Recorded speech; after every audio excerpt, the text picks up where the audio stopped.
58 years ago this month, John F. Kennedy was killed in Dallas, Texas. Jason and I are going to discuss his assassination. I was born in 1964.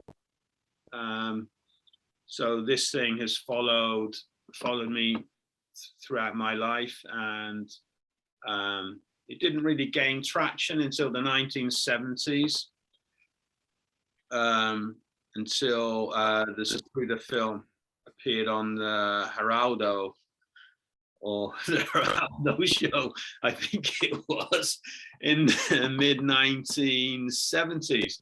But so, and of course, just being a young boy in the 60s, I wasn't that politically aware. But actually, I do remember in the UK, there was a Sunday lunchtime political program. It might have been called The World at One or something like that. I think Peter Jay was the presenter. And I actually do recall, I could only have been 4 or 5 at the time, but I do actually recall footage of the Ambassador Hotel, the kitchen in the Ambassador Hotel, and the girl in the polka dot dress and all that. So I have memories of that. But as I say, I didn't really think about the JFK murder until the late 70s, to be honest, when people started revisiting that. But I've discovered actually that even though the case had gone cold publicly for a long time, there'd always been people who doubted it. So I'm grateful that those people that they did keep researching it, because without them, I'm not sure we'd have got to where we are now. So, but for me, a lot of people have said, why don't you forget about it? It doesn't resonate today as much as it did, you know, in the 20th century or something. But I actually disagree with that, because I still see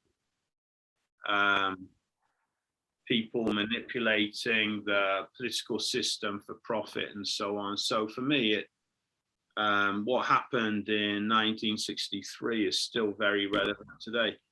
So, Jace, I don't know what your thoughts are on the relevance of the Kennedy assassination. Do you have any similar feelings, or is it a little bit different for you? Well, I think it's, first of all, I think it's a bit strange that, you know, you and I have been friends, I don't know, what, 30 odd years? I don't know.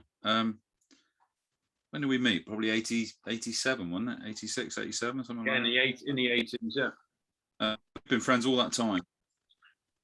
Yeah, we've been friends all that time, and we never really touched on this before, and all the stuff that we talked about, and all the various, you know, madcap conversations we used to have over the occasional pint or the occasional pizza. Yeah. We never really talked about this, but it's one of those subjects, like you, it's always been very, very close to my heart. I mean, I was born in 67. At a very early age, one of my earliest memories, funnily enough, my earliest memory that I can actually physically remember was the moon landing, and I was only 2.5, but I do have a memory of that. I'll talk about that at some other point. But you know, that ties in with JFK a little bit, because it was him that orchestrated all of that, the race for the moon and all that kind of thing. Yeah, I can remember that late 60s, you know, landing on the moon. I can remember that film footage, and I do know that you've been more fascinated than I was. I mean, I'm interested in it, but I know you know more about that than I do. It's another documentary in itself, isn't it? There is JFK, and I suppose the other sort of earliest memory I've got was the first that I became aware that, you know, who JFK was, and the fact that he was a president that got assassinated was in an early lesson at school, in junior school, and from that day forth, I was just completely fascinated with it. And I, obviously, growing up, we didn't have the internet and all that kind of stuff to do research, so I read an awful lot of books. And I don't, Sarah, my wife, will tell you, I don't read much, to be fair. And it has to be something quite spectacular to hold my attention from one page of a book to the last page of a book. But I've read probably at least 20, 25 books on the assassination of JFK. And then obviously it's on the internet. I mean, obviously there's a load of conspiracy theories flying out there, as with most things that are in the public eye. But even before the Oliver Stone film came out, I'd read Jim Garrison's book. Well, not really conclusions, because there aren't really any conclusions, but I'd certainly made my own sort of judgments, if you like, I suppose, on that's happened. But yeah, it's something that kind of followed me as well, and I find it quite strange that me and you, as two friends, have had this kind of passion, but we've never really discussed it before. But going back to your initial question was, how do I feel about whether it's still relevant? Yeah, I think it's probably more relevant now than it was maybe even in the late 70s.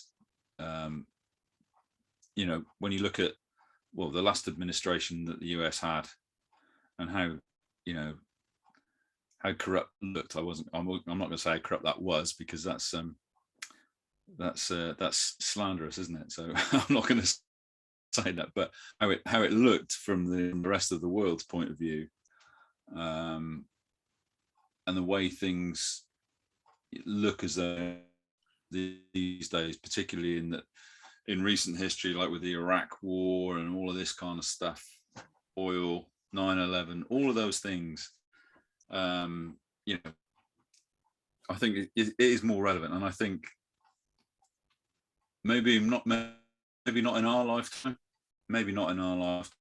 but I'm sure the whole truth will come out about what happened about JFK. It was supposed to be, I think, 75 years after the event. All of the information is due to be released.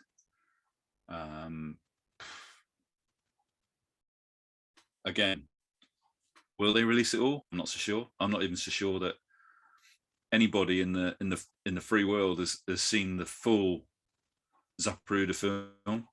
Not even Zapruder himself, because I think it was seized on the day, wasn't it?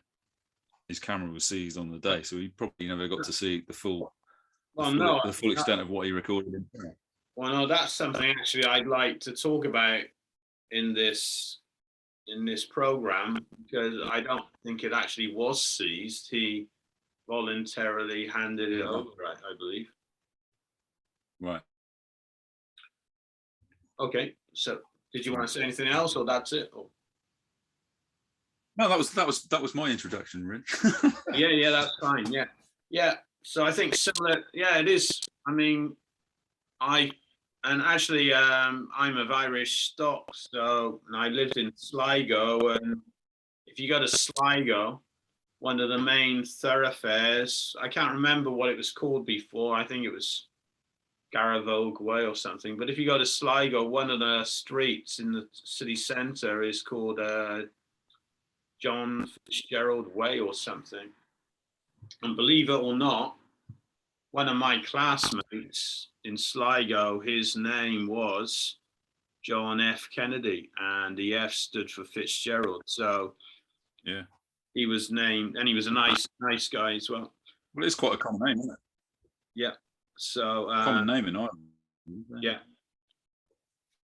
Well, I don't think Fitzgerald's the follow-up is so common, but he was named after the president. So who was John Kennedy? Common name. Yeah, it is. Yeah. So who was John F. Kennedy? He was the incumbent president of the United States in 1963. He was elected in 1960. A lot of people believe that he stole the election from Richard Nixon with the help of the mafia. His father had been a naughty boy during Prohibition and had a lot of contacts in the underworld. So, and Kennedy had been struggling in the 60 election, and the mafia had helped him get elected. And the 64 election was coming up. I'm not sure how he stood. I think I'm right in saying he had a good chance of getting re-elected, but he needed the support of the Texas Democrats, which wasn't easy. So that's why he'd gone down to Texas. So, Jace, the president of the United States, is he an important person or not an important person?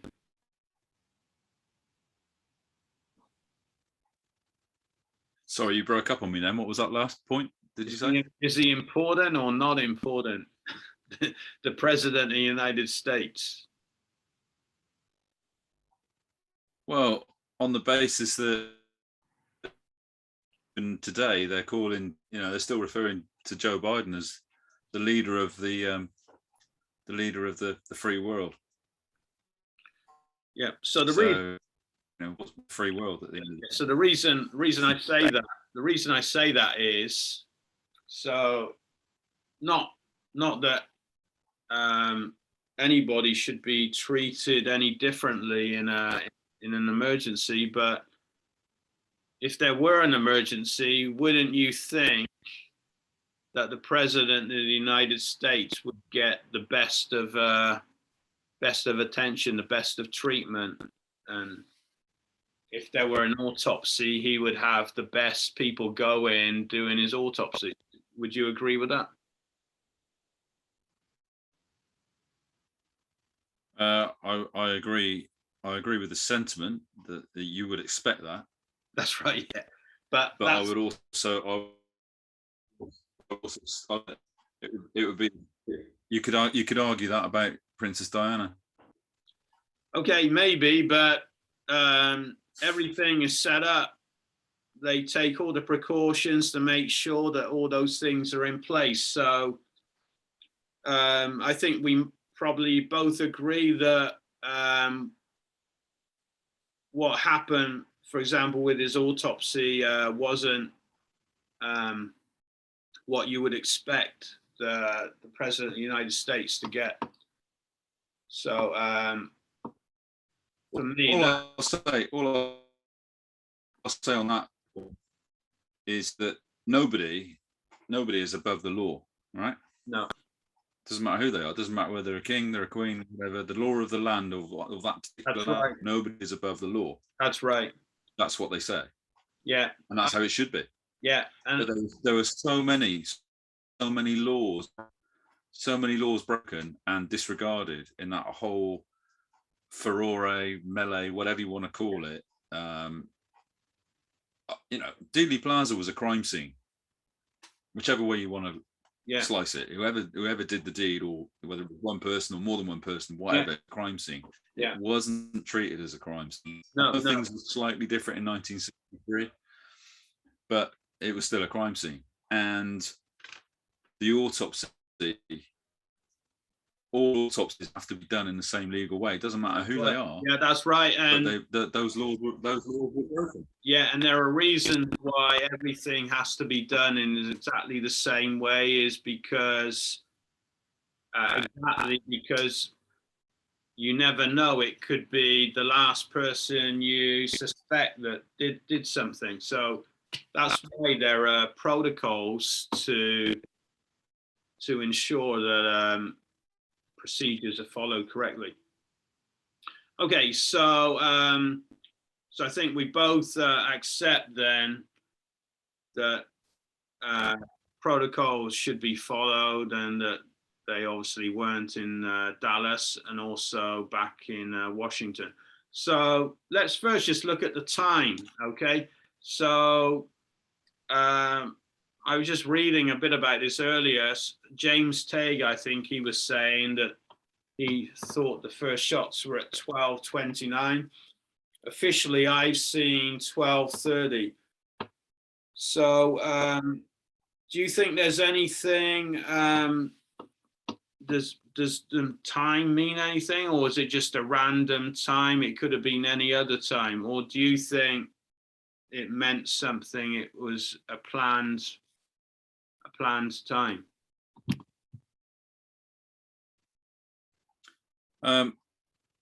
Well, certainly in military operation, let's say, they never have a military operation that happens at 12:28, 12:23, 12:24. It's always 12, 12:15, 12:30. Yeah. 40, Yeah. right. It's always, because basically whenever they plan a strike, even going back to the First World War, whenever they plan a strike on anything, doesn't matter what it is, whenever there's a strike, everybody has to know exactly when that's going to be.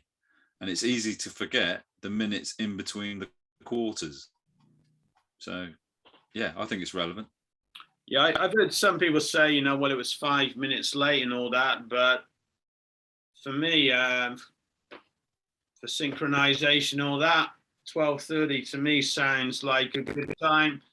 And I'm not sure it was true, but some of the people present, for example, in the school book depository, have said that just as the they could hear the sirens of which told everybody the motorcade was arriving, just at that moment, telephone lines and the electricity went out in the school book depository. I'm also not sure in Washington, people said that for 1 hour in Washington, there was an electricity cut or something. Also, I think 12:30 is lunchtime. So at lunchtime, people are not in their offices. People in Washington are not in their offices. They've gone out to lunch. Also, well, that would explain why Lee Harvey Oswald was actually sitting in the canteen. Yeah, that's right. That's right. That's right. So let's just leave that in the air. We don't know. I mean, it could have just been by chance. I mean, there's a 1 in 5 chance that it was, well, I mean, less than 1 in 5. I mean, you're saying 12:15, not 12:25, not 12:20. So 12, 12:15, 12:30. So, so let's just say, I mean, it could have been random, but then again, if it was orchestrated to be 12:30, we are then saying that the Secret Service, because there were there was one Secret Service guy driving the limousine. So for it to have been arranged for the car to arrive at the shooting point at 12:30, if it wasn't random, we are saying that the Secret Service brought Kennedy to that point for that time. Do you agree or disagree with that? Well, yeah, and maybe that's why the car slowed down. No, maybe that's why the car slowed down instead of speeding up. Well, I Because believe it was I believe the car that stopped. motor had been traveling at a certain. Well, it did stop. It did definitely stop when after the shot, but it actually slowed down before the shot. Yeah. You know, these. You know, if it was a coup d'état or whatever, all those kind of precision. And if your motorcade was traveling a little bit ahead of speed, ahead of the actual shot area, they would have slowed down. Okay, so that's 12:30. So there's the possibility that the car was, it was orchestrated, the car would arrive there at 12:30. It was also the end of the week. It was a Friday. So Saturday, Sunday is the weekend. People don't go to work on Saturdays and Sundays. So if there's going to be an investigation, maybe it's going to start on Monday as well. I think it was also the week before Thanksgiving. It's the end of the month. It's the end of the year. Yeah. So I would say the timing as well was convenient. Also, 1 year before the presidential election, it kind of, with the sympathy for Kennedy and all that, Johnson, it gives him like a honeymoon period to get re-elected.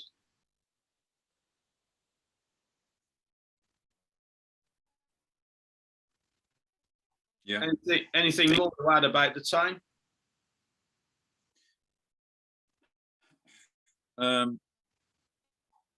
There were some changes. There were a lot of changes to the schedule. There were a lot of changes that actually, if you break them all down, which we probably haven't, if you break all the changes down, that would buy into how those changes favoured the, I'm going to say,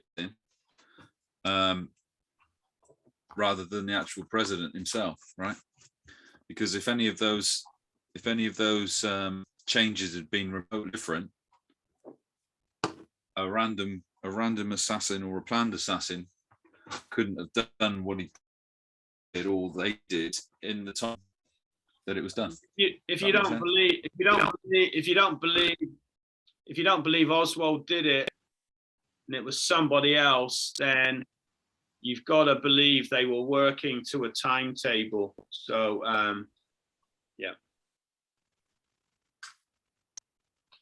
yeah, just one more thing on the timing.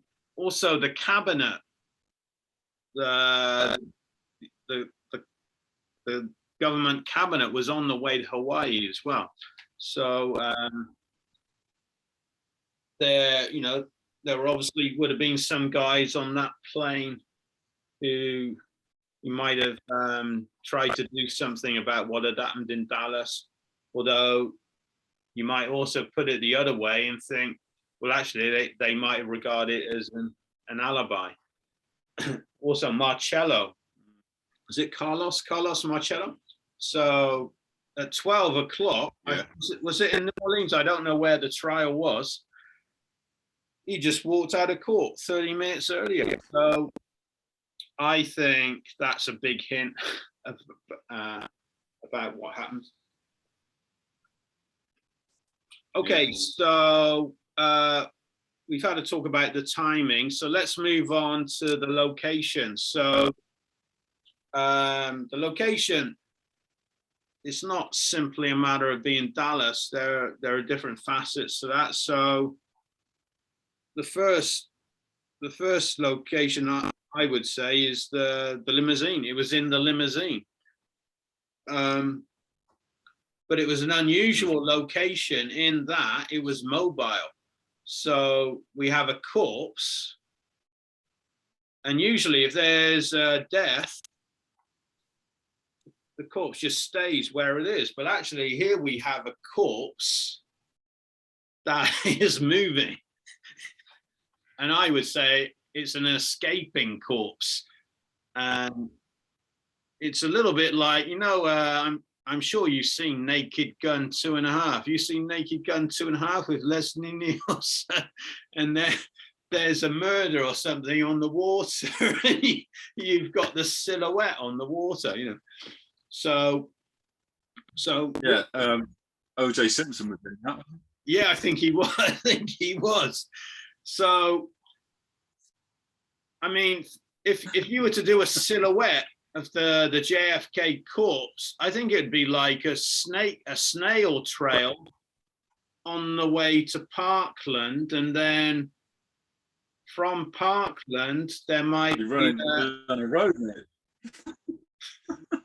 there'd be like a snake trail of question marks, I think, after Parkland. So, Yeah. do you think that was part of it? I mean, or do you just think it's just one of those things? Do you think that that was part of the plan? As I say, I mean, usually the courts would be there, it would stay there. But actually, by being in the limousine, they could get it to Parkland, and then from Parkland, they could get it on back onto the plane and then get it back to Bethesda rather than the corpse staying there in Dallas. Well, I suppose you could argue, playing devil's advocate, that he wasn't actually a corpse at that time. He was still alive, allegedly. Well, okay. Apologies. Yeah. So what you could say is that, you know, their gut reaction was to speed him off to a hospital, Yeah. rather than waiting for an ambulance. Yeah. Okay. Yeah, that's a valid Just point. playing devil's advocate. Really. Yeah. Well, no, it's the truth. Yeah. Of course, you want to save the president.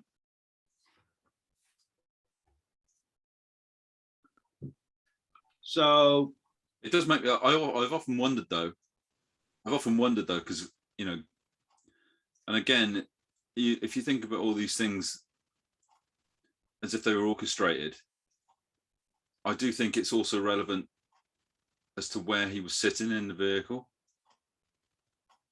right? Because these people get placed in the vehicle by the CIA and all the rest of it, yeah. and the Secret Service, right? Yeah. If he'd have been sat behind the driver, right? And let's just say it was a planned thing. The whole assassination was a planned thing, right? If they just sat him behind the driver, yeah, there's a high possibility that the driver is going to get injured in the same way that Governor Connolly was in front of the president. You know, you're sitting in front of the president. He got injured also, right? If the driver injured, they wouldn't have been able to speed away. Yeah, that's a good point. Actually, that was something I wanted to discuss later about, not necessarily where he was sat, but how they were able to get their shot off. But that's not something I thought about with guaranteeing the driver's safety. So actually, I think Roy Truly. And also, yeah, go on. No, I was just going to say also in terms of the placement of seating the president. Yeah, okay, they could argue that they sat him on that side because he was closer to the curb so that people could see him and have a good view of him. But also, you place him there when you consider them to alleviate all of the risk possible. You know, if I know it's easy to say in hindsight and all the rest of it, but I've got a security license, and if I'm protecting somebody, I protect them. I don't put them, you know, right there. You know, if I'm doing like security work or whatever, and I don't want somebody to get a punch in the face, I don't put them in arm's length of anybody else. Do you know what I mean? Yeah. So you're seating the president right next to people standing on a sidewalk, pretty much. Yeah, I think. Whereas if Jackie had been in between the two of them, right? If Jackie had been between the president and the people on the sidewalk, would have protected him somewhat. Obviously, it wouldn't have protected him from a bullet from above, but, you know, it would have protected him somewhat. But also, talking about the protection side of things, that limousine should have had a bubble on it. Yeah. Should have had a bulletproof bubble on it. Yeah. And it didn't. Yeah. Yeah. Those seating arrangements and the bubble, we're going to come back to that later. So, also Dealey Plaza. So,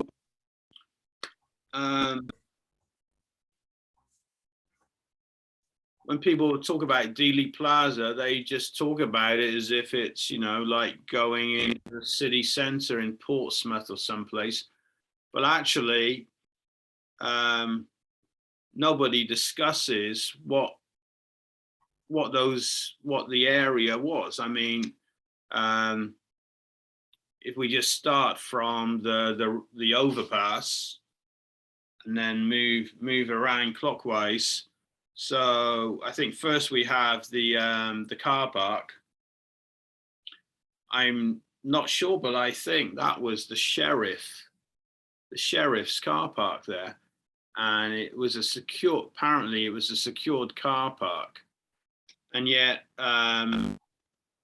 Lee Bowers, who was in the tower, the control tower, he said that there were cars driving around in the 30 minutes before the assassination. So, you know, you've got to ask, how did those cars get into the car park? And then if you move up, so then we've got the school book depository. Well, yeah. You go on. I was just going to say, you know, I've looked constantly at the maps, the old maps of Dealey Plaza, and I've never been able to figure out why. I mean, Dealey Plaza, like you say, it's not the main place of Dallas. It's just like a something and nothing area of Dallas, right? So like the motorcade goes onto Main Street, goes past the county criminal courts building on the right hand side, and then does a right onto Houston. Yeah, right? Isn't the criminal courts building on Houston? I think the criminal courts building is on Houston. It's not on Main Street. Yeah, well, it's on the corner.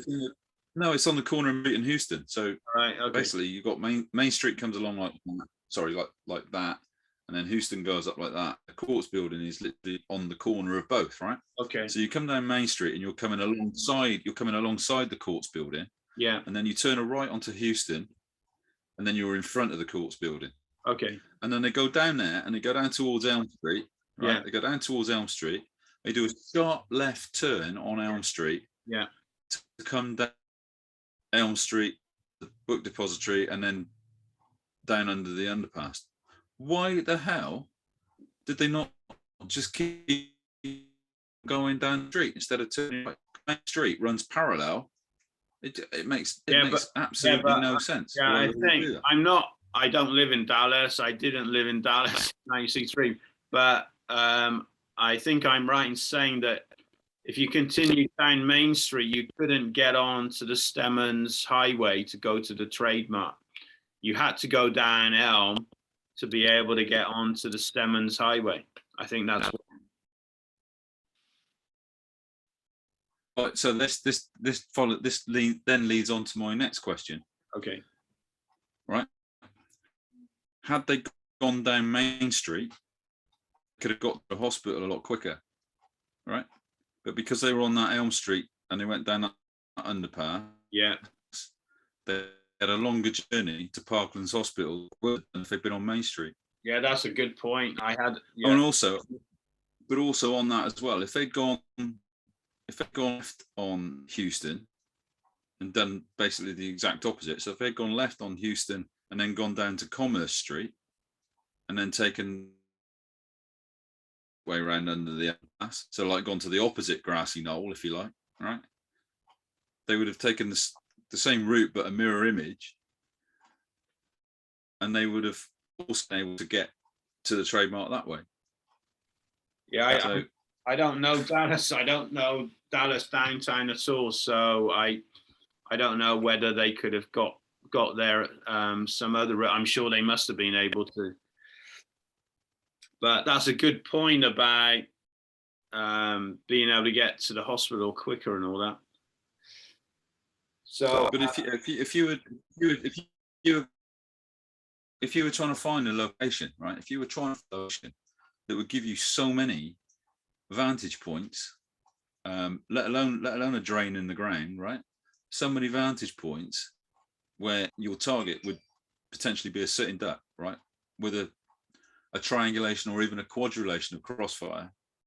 You know, you've got the old courthouse, you've got your records building and the criminal courts building all in one, right? You've also then got another building on Elm Street on the corner, and then you've got the Texas School Book Depository, Yeah. Then you've got the bloody picket fence, and you've also got a bloody railway bridge going over the top. Yeah. I Yes, it's the last. It's The guy was a sitting duck. He was yeah, an absolute yeah, sitting. he was, but and he was more of a sitting duck because, in my opinion, because just moving on from that point, like you say, you have the overpass, you have the sheriff's office car park. I think I'm right in saying that. And then next to that, you got the school book depository, and everybody just talks about the school book depository, but it's just like one company. But it's my understanding that actually there were a lot of little companies with offices in that building, and a lot of those companies in that building have intelligence. I mean, they weren't like your normal offices. Let's just say that normal companies there. And who was the owner? Who was the owner of that building? So the owner of that building was D.H. Bird, and he had strong connections with Lyndon Johnson. He was he was the head of the Civic Air Patrol and all that sort of stuff. I think his dad was Harry Bird, who'd been with Lyndon Johnson on the committee, the seminal committee for the CIA. So, I mean, it's just not anybody in who owns that building. It's like a friend or a close associate of Lyndon Johnson there. And then, well, I mean, yeah, go on. I mean, and then if you got all those sort of anonymous companies in that building, who were the employees? Who were the employees? So Oswald was an employee who arrived there just 1 month before. But who are the other employees? Who are they? I mean, are they your normal just Amazon guys, or are they doing some other kind of work? And then, so that's the Texas School Book Depository. You got the sheriff's office, and you got this Texas School Book Depository of D.H. Bird as the owner, and some companies you could ask a lot of questions about. Then you go across the road, and then there's the Dal-Tex building, which Abraham Zapruder had an office in. And this is a guy, he's a Mason. Okay, you can be a Mason all you want, but he's also a guy with intelligence links. Yeah. And that is another office with connections to intelligence, and apparently not just American intelligence. And then, like you say, then you've got the court buildings on Houston, and then I think the post office on the other side. I think the sheriff's office is there. I don't know where the police department is, but I don't think it's that far away.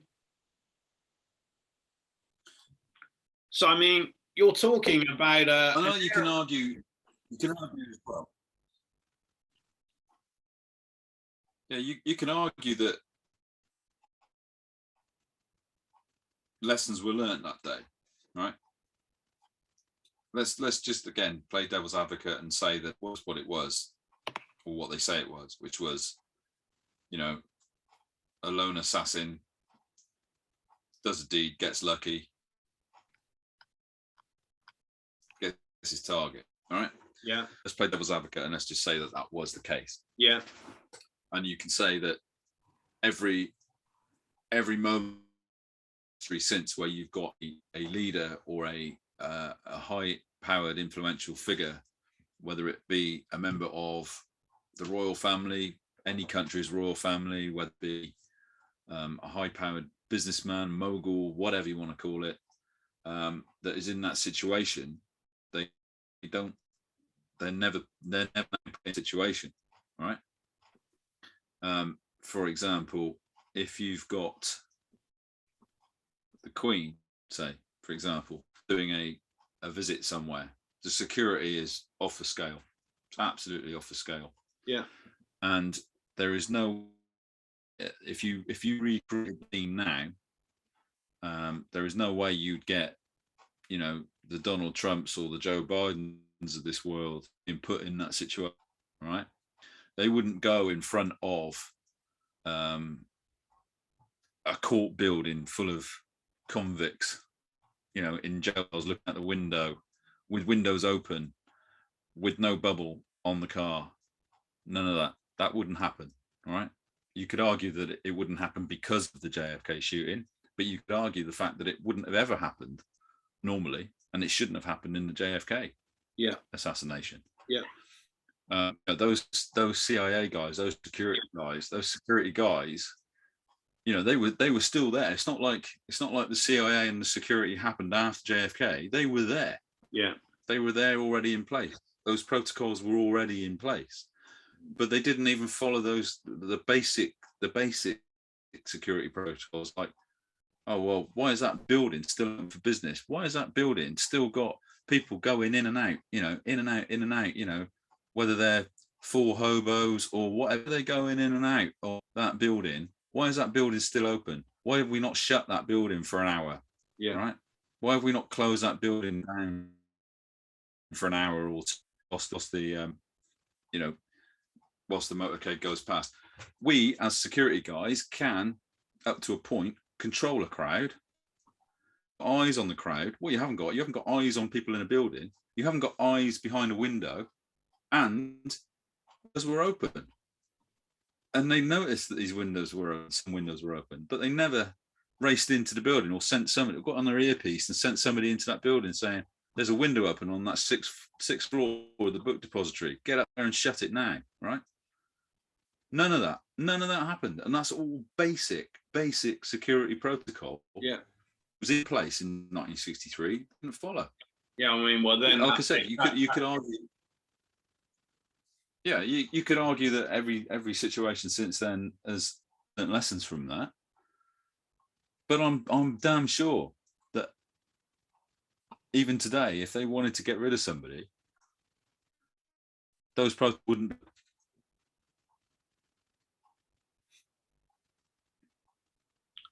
Okay, so yeah, so then that begs the question, you know, I mean, if those guys were there, was it just negligence or were they actually letting it happen? But anyway, so we've got the limousine, the Dealey Plaza, also Dallas. So Dallas, 1963. You're still talking, it was, I think they called it a Jim Crow city or something. I mean, they had apartheid in South Africa, but I mean, it was, there was still a kind of it wasn't, maybe it was a little bit different, but they still had a form of segregation in the southern United States. So I think Adlai Stevenson, he'd been there a few weeks earlier and he'd had a bad time. So also Dallas, it was, you know, it was still a pretty emotional place in regards to race and all that kind of thing, and maybe social reforms and all that kind of thing. Also, of course, it was the home of Lyndon Johnson. I mean, it's the base of Connolly. So I don't know about anywhere else in Texas, but I would also say it was probably one of the last places. If you were choosing a place to go in the United States for a president to feel safe, Dallas would be one of the last places you'd go to. Well, yeah, but I think, yeah, I agree with what you say, but I would also say that in 1963, there were an awful lot of places in the United States that you wouldn't feel safe, to be honest, if you were the president of the United States. Yeah, but I think a lot of people, I think maybe we're talking at a Dallas, time where, you know, you still had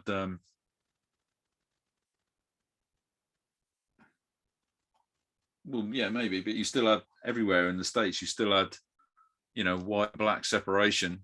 yeah, You know, coloured bathrooms, white bathrooms. You know, when I say coloured, I don't mean that in today's speak. I mean that's what at the time. You know. Yeah.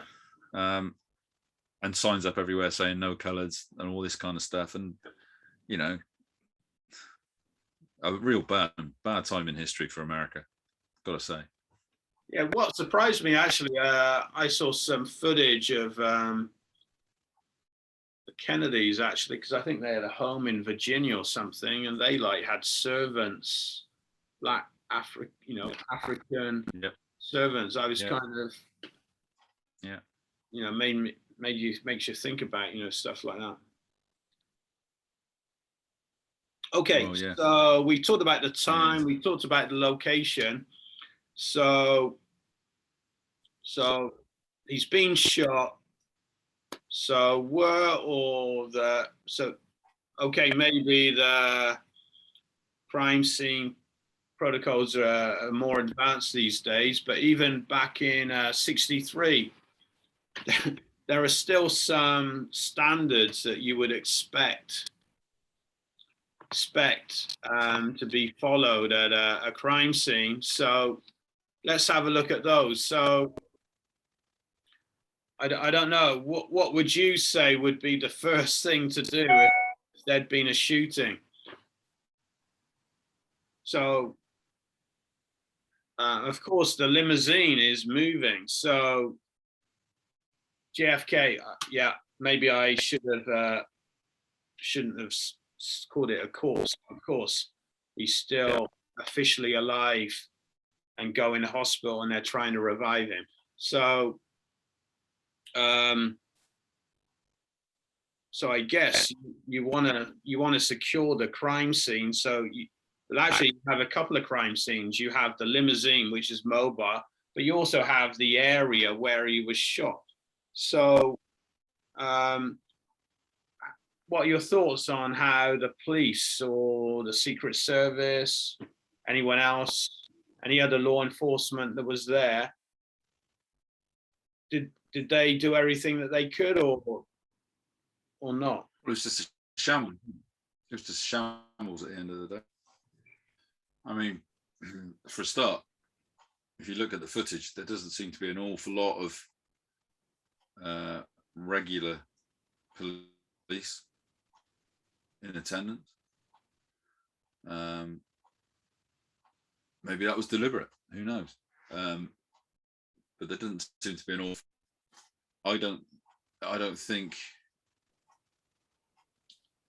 but I mean, obviously there was security car in front of the limousine, and there were outriders as well, and I don't think they all needed to go with the limo, but I guess probably in the heat of the, you probably would. I don't know, but certainly the you're right. There were two crime scenes. I also, you know, I think it was one, maybe two cops ran into the book depository. But why did they run into the book depository? Who told them that there were shots from the book depository? Yeah, there's a lot of conflicting information, and again, I don't think that we'll ever really get to the bottom of it. But there are reports that witnesses said the shots came from up there, so they ran into the building, blah blah blah. There was another report I read where it said that one of the cops had actually seen a flash go off in the window. Why would you be looking up there unless you were concerned about the open window? And if you were concerned about the open window, why didn't you go in and shut it?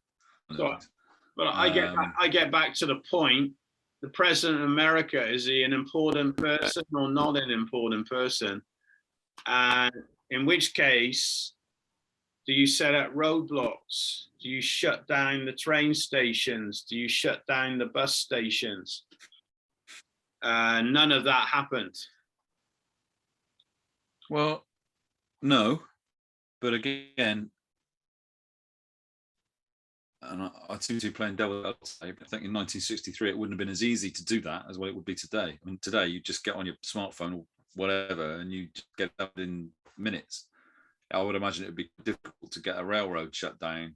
Although you could argue the point that that railroad should have been shut down in advance of that motorcade going there anyway. Yeah. Um, and the other thing, Forrest Sorrells. But yeah, you're right. Yeah, go on. Sorry, finish that. No, I was just going to say you're right in as much as you know those sort of things should have been done. But going back to your question, which was, you know, is the president an important person? Well, yes, he is, but to what extent? So, like, if all that was a random, orchestrated, non-planned event, you'd say the importance of the president is to preserve the president, right? If it was a planned event that everybody there was in on, the Secret Service, the local police, minders, etc., then he's not really that important, is it? He's not really that important, because actually their whole purpose of the day is to make sure that he doesn't exist at the end of that day. The other thing, as well, Forrest Sorrells. So I think he was the Secret Service guy, and I think he was in what they called the lead car. So there was the pilot car, which was like maybe a mile ahead of the limousine, and then there was the lead car, which is the one that's just in front of it. And apparently he was in that car, I think. And so he actually went to the book depository, and it took 20 to 25 minutes to seal that building off. So some people have said that in that 20 to 25 minutes, people who wanted to make escape were able to make an escape. So I think that's a similar situation.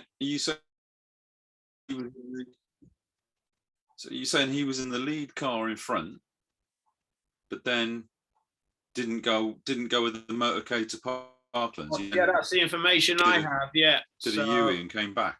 Yeah, that's my information. I might be wrong on that, but so what did he do? Did he get out? Yeah, I don't. So I mean, did he get out of the car then? Well, I don't know. I mean, he must have. Did the lead car go? Did they all go to the hospital? I don't really know. But so yeah, I don't know. But that's what the information I have. He was in charge of sealing off the book depository, and it took about 20 to 25 minutes. And there was a roll call. So there was a roll call. Which would make sense if he then not to. And then there was a roll call of the employees at 1 o'clock. So another part of the protocol is to separate the witnesses. So who are the witnesses? I mean, the witnesses are basically everybody there in Dealey Plaza, admittedly, a lot of witnesses.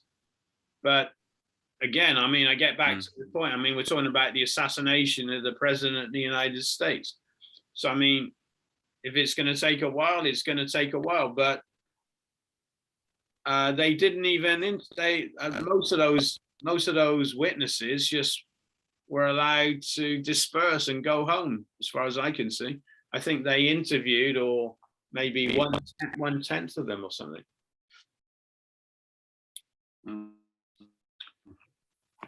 And yeah, and also chose to completely ignore. They chose to completely ignore the witness statements from the prisoners that were looking out of the court building. Yeah, we can get onto that. Yeah. So also, the scene. You know, if you watch any crime drama, you see all the tapes. They seal off the scene. Everybody was bloody just walking around. Like, I mean, the scene wasn't sealed up at all. I think you saw policemen look to be picking up bullets and sticking them in their pockets and all this sort of thing. I mean, as you're just saying, it was just a complete shambles. So, so we talked about the Secret Service. If we're talking about orchestration for the time at 12:30, we're talking about the Secret Service. But if we're talking about messing up the crime scene investigation, you're also talking about the police. And I don't know whether it's true, but Charles de Gaulle,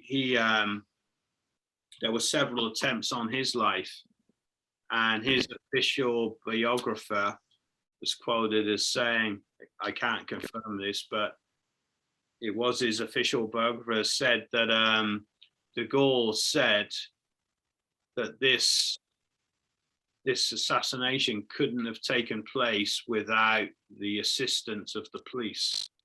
So, and you've got to say that they botched up or they deliberately didn't carry out a proper crime scene investigation. Have you any thoughts on that? Well, yeah, I mean, my thoughts on that are the thing that sticks in my mind about the police and that whole shambles was more really in the follow-up. And I know we'll probably get onto this later, but you know, the way, and I know I'm probably skipping ahead to a future topic, but for me, the expressions on the faces of the police when Jack Ruby shot Lee Harvey Oswald, right? They speak volumes. They absolutely speak volumes to me. It's like, well, they knew he was going to do it. They knew he was there. They knew that, you know, they'd allowed Jack Ruby. They knew who Jack Ruby was. They absolutely knew who he was. They knew he wasn't a legit kind of guy, right? And they knew he had connections with them. But yet they didn't think to maybe search him for a weapon. They didn't think to maybe question why he was down there. Yeah. And all this kind of stuff. But, you know, taking all that aside, the guy walks up, he assassinates, well, I say assassinate is probably the wrong word, but he kills Lee Harvey Oswald, right? Literally 1 foot, 2 foot in front of senior police guys, right? Or anything like that. It's almost like, here you go, Jack, we're serving him up to you, right? That's what it always looked like to me. Yeah, always. So bearing that in mind, when you look back at the footage of the police running around like idiots on the door, or not even running around, actually casually walking around, you know, the body language does speak volumes. Absolutely speaks volumes.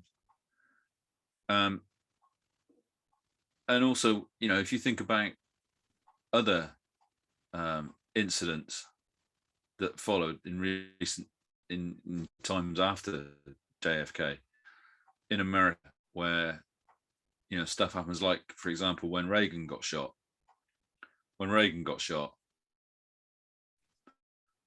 Again, they hadn't learned any lessons from JFK, if they were intending to learn lessons, right? Or you could draw, were they just really shit at doing their jobs, the CIA and the police, or was all that orchestrated?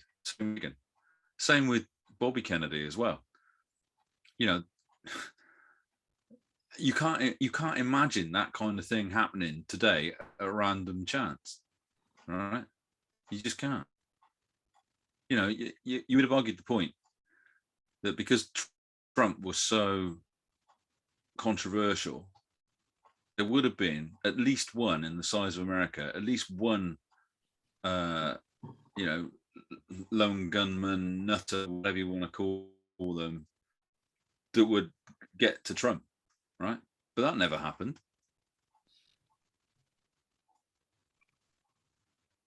Anyway, I'm going off the track a little bit. Okay, no, that's okay. Yeah, for me, I think I think that the police do have a lot to answer for in that whole debacle on the day, to be honest.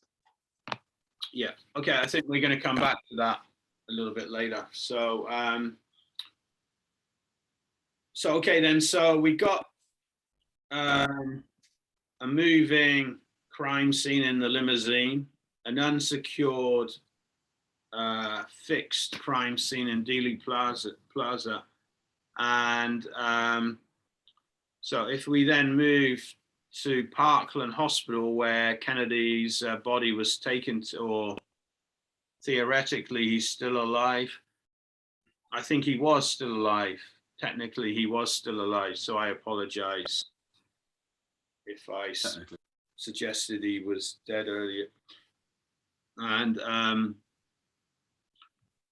so, but then at 1 o'clock, I believe it was, he was declared technically dead. And what happened? So he's in Parkland Hospital in Dallas. There should be an autopsy in Dallas.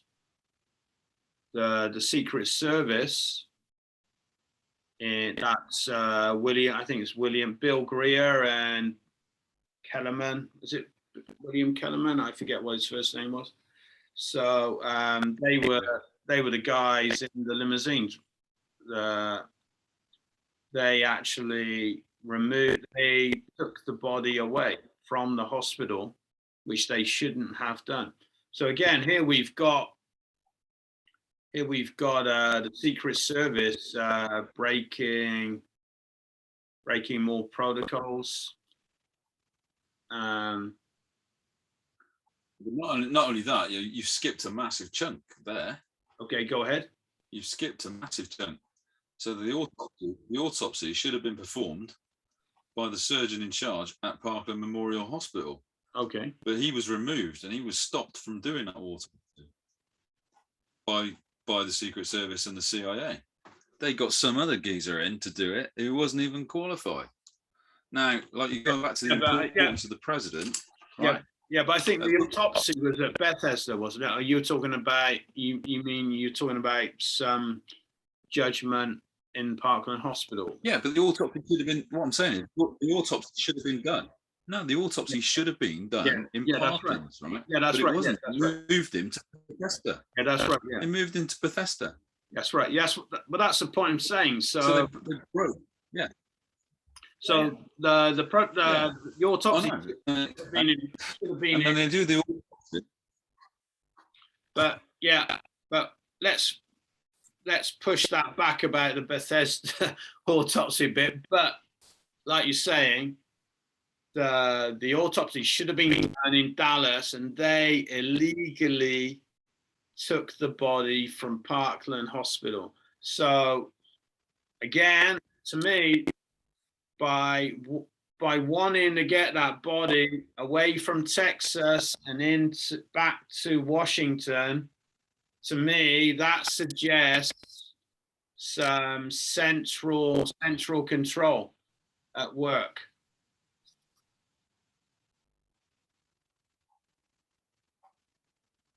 Yeah, I mean, you have to ask the question. I mean, the guy's just had half his head blown off, right?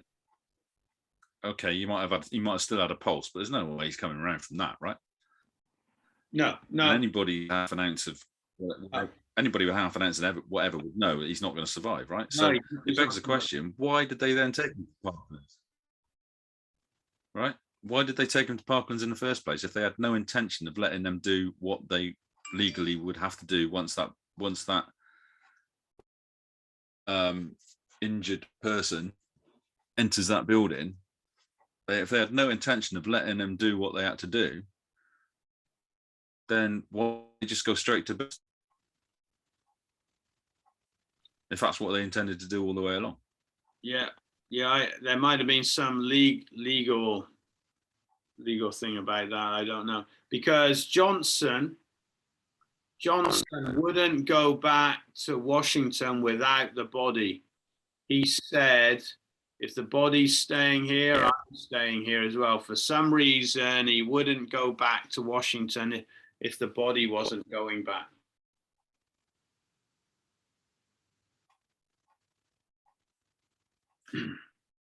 Yeah, but they also had to because they changed coffin as well. They changed coffin at some point. The coffin wouldn't fit on Air Force One. Believe it or not, it wouldn't go through the door on Air Force One. So they had to break part of the aircraft to fit the coffin in, rather than changing the coffin again to one that would. It all just seems a little bit whatever. I don't know if you've ever seen the footage of them trying to get the coffin onto the plane. It's an absolute shambles, considering that that is the president of the United States, and they've got the thing vertical at one point. Yeah. So shocking. Really shocking. Also on that point, the pilot, so he didn't want the coffin in the hold, he wanted it in the cabin.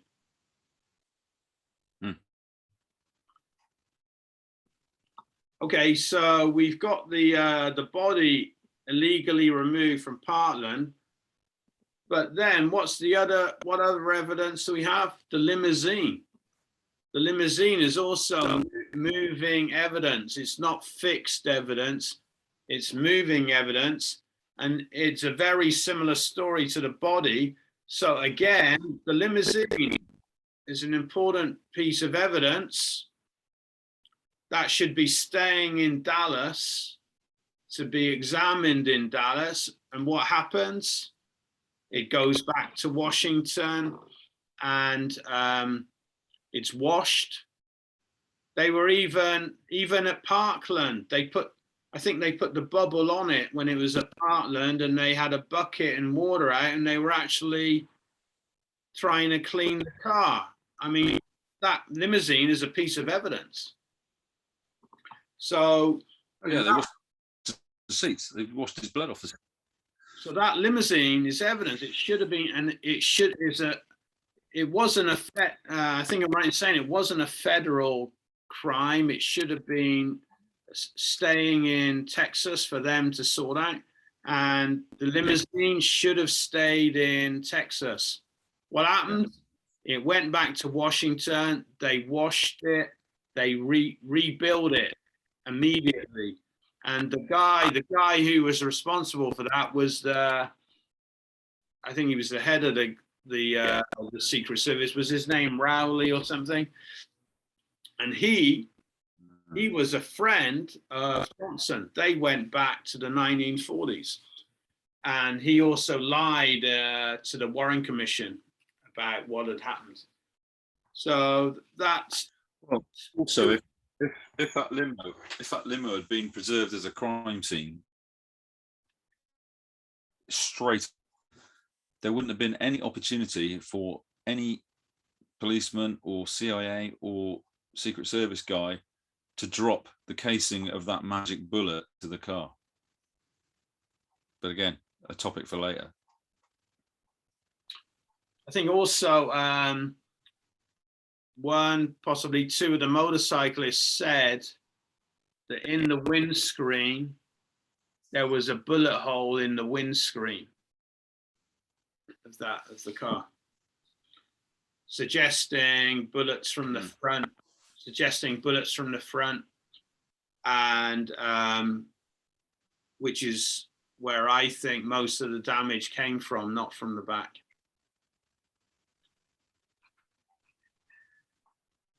Okay, so I think we might agree that the body and the limousine are two of the most important bits of evidence, and both of them have been tampered with badly. Also, A bit of evidence as well you obviously know about, and that is the third bit of evidence that went missing. the president's brain, Yeah, yeah, right? yeah. I mean, Do you know what I mean? I I mean that in itself, that one organ determined exactly the direction of the bullets. Just that one piece of evidence, and they managed to lose his brain. well, I Really? don't think This they is the lost. president of the United States you're talking about. Yeah, I don't think they lost it. No. They disappeared it. It's Okay, probably in a jar of vinegar in Area 51. so I think on that point, so I was going to bring it up later, but the destruction of evidence was something that it resonates with some other things that Johnson had been involved with. For example, Henry Marshall had been investigating some of his issues. I think the car in his murder was taken away or something. Also, his sister, the autopsy. There was an autopsy and so on. So what's going on? What's going on is very similar to what had gone on with other things that happened in Johnson's past. So I think we've got question marks over the Secret Service, question marks over the police, question marks over Lyndon Johnson, in my opinion. So anyway, getting back to Dealey Plaza, within 42 minutes, apparently, they were finding cartridges on the 6th floor of the Texas School Book Depository. So, so I don't know. What do you think? Were there any shots actually fired from the 6th floor, or what?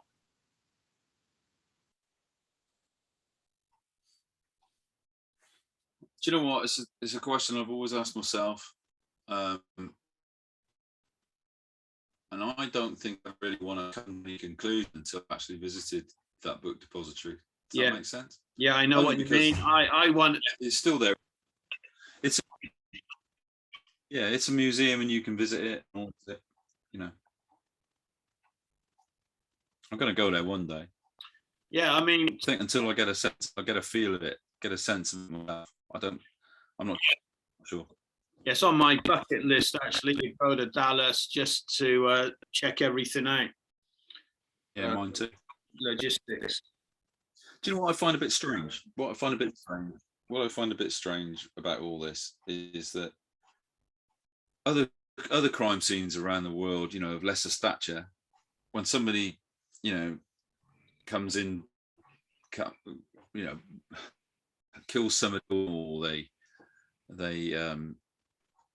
they run into a building or whatever, or you know, that building becomes a notorious crime scene. That building very often gets demolished. I find it a bit strange that the Texas Book Depository is basically as it was back then. Okay, yeah, the businesses involved or inside have changed, but the facade and the exterior is exactly the same as it was. And the sixth floor museum has been it's everything. The bit where Oswald was meant to be is behind a glass screen and all this kind of stuff. But you can go and see it. I find it hard to get my head around that they preserved all that. And they've also put a big white cross in the road. There's a big wall where JFK was when he got hit, right? I find all that, and even the picket fence is still there, right? I find that all that a little bit hard to believe. When, do you know what happened to the actual limo? Well, it got rebuilt, didn't it? Didn't it get sent? It got rebuilt, didn't it? Yeah, but where is it now? Yeah, I don't know. Where is it now? Nobody knows. Nobody knows where it is. The thing has disappeared off the face of the earth, right? The thing has disappeared off the face of the earth. Potentially, that, you know, if that vehicle cropped up somewhere, you know, in a bloody barn find or whatever, but potentially possibly the most valuable vehicle in the world, right?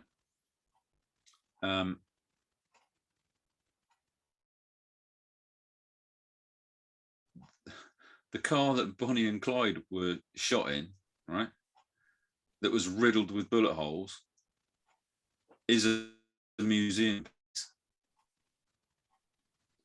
You know, probably one of the most important vehicles on the history of this planet has disappeared off the planet.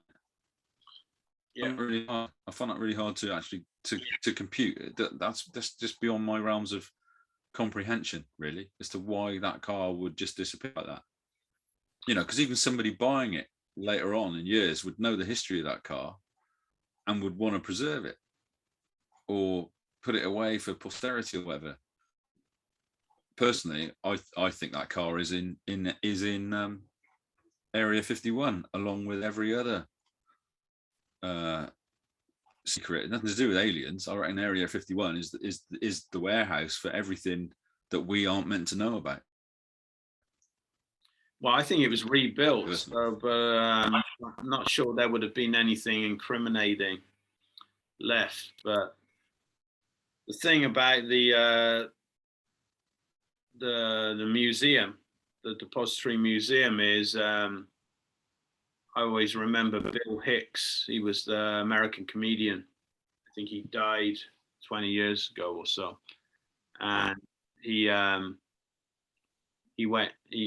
I remember telling a story he was telling in one of his shows, and he went to he was saying, "Oh, I went to the sixth floor museum, and I saw the sniper's nest," and he was saying, and it was just like in 1963.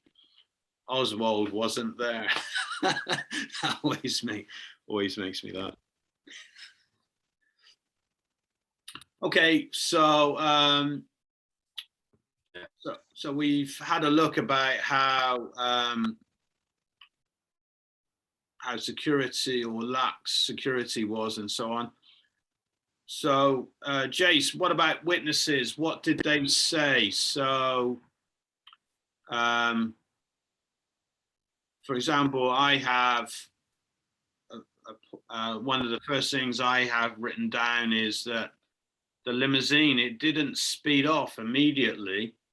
So the shooting started, and I've seen footage of the different films, and it's a bit strange. I think, look at those films, you still got to understand, was it quiet in Dealey Plaza today? Was it noisy? It's difficult to comprehend what the volume of noise was.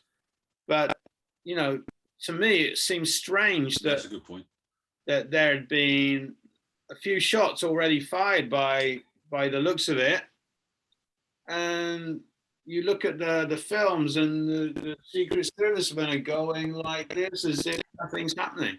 So to me, that seemed strange that it took so long for the limousine to speed off. I've seen a comment that Bill Greer, who was the driver, had to wait for Kellerman to instruct him to speed up. So that sounds a bit strange if you're getting your head blown off. Yeah.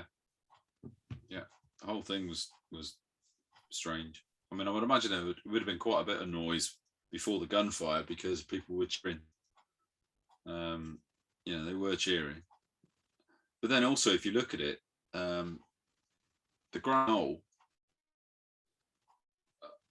doesn't look to be any more than about 30 people randomly dotted about. So it wasn't like it was packed full and layers deep of people. You'd have to argue that 30 or 40 people would have been quite easy to secure, and then say, right, you stay there till we've taken statements, whatever. But no, and then the ones that were sort of questioned on the grassy knoll, all of them said that they thought the shot came from behind the picket fence. Every single one of them. It wasn't just one or two; it was every single one of them said that. Yeah. And a good percentage said that they heard 4 shots, at least 4 shots. Well, I mean, that when you say that they heard those 4 shots, that sounds similar to the Robert Kennedy shooting, where officially I can't remember how many shots it was, but people were sure that there were a lot more shots. And do you think that area was naturally sparsely populated, or was it by design? For example, I heard that the railway men, some of the railway workers had initially been over by the picket fence and had been moved over to the overpass. Do you think that was by design, that it was sparsely populated, and that was one of the reasons why it was chosen to be the shooting site? If we're assuming that it wasn't Oswald, which I am. I don't know if have you actually read the Warren Commission report? No, I haven't.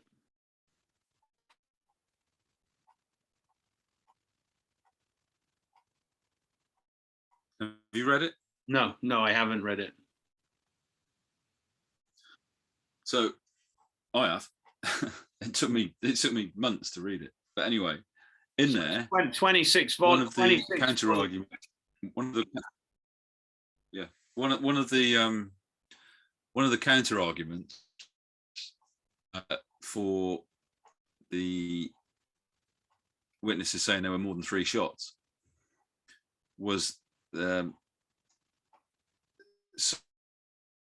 somebody, name of the guy, he was a government official, said that the 4th shot would have been the backfire from the limousine when it sped off. Have you ever heard anything so ridiculous in your life? And that was accepted as a legitimate excuse for the backfire from the limousine. I mean, seriously.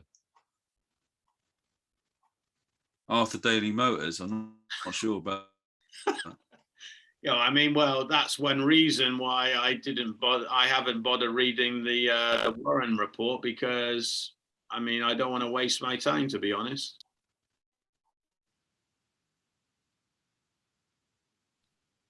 Yeah, well. Okay, so exactly that.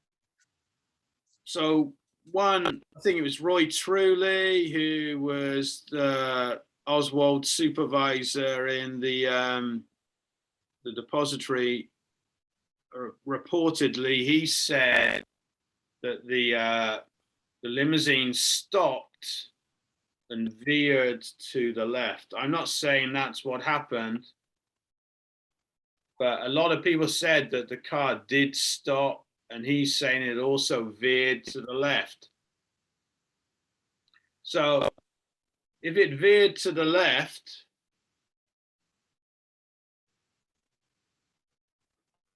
if it was naturally, okay, you just say, well, that was naturally. But if it was by design, then you got to say, why? Why would it veer to the left? And if Kennedy's getting shot here, then I think you are looking at a shot from the front.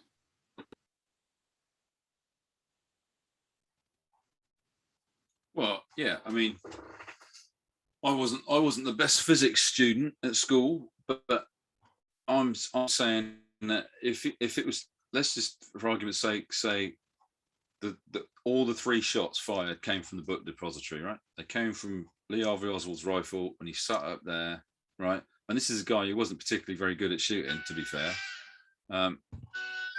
Sorry, my phone's going off in the background. So if you for argument's sake say all 3 shots that did the damage came from the book depository, the first shot he cuts his chest, right? The second shot misses and hits Governor Connolly, apparently, after going through about 50 different deviations of its flight. That's another topic altogether. And then the third shot, so he gets his chest like that. So he's been shot in the back, and he feels that go forward. He goes forward, and then the fatal shot from the front, right, takes the side of his head off. Takes the side of his head off. I mean, and he goes back, right?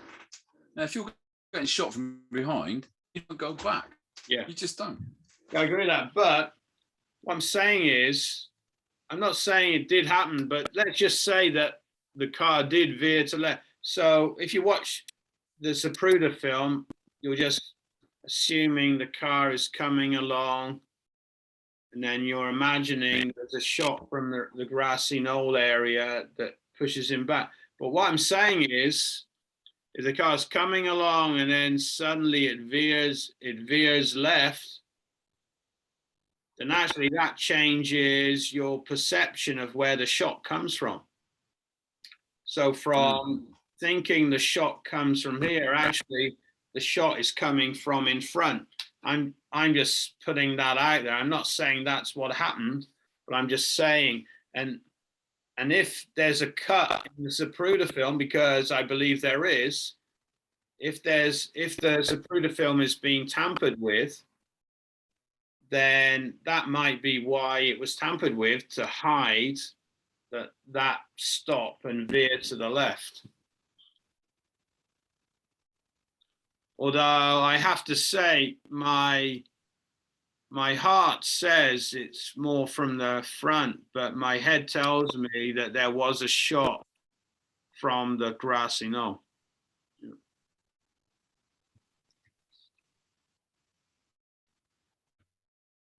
Okay, so yeah, I mean, I think if there was a cut in the film as well, what that film doesn't show at any point in clarity after the car starts to speed off, it doesn't show the windscreen in clarity. So if there was a bullet hole in the windscreen, we ain't gonna get to see it. Yeah, basically,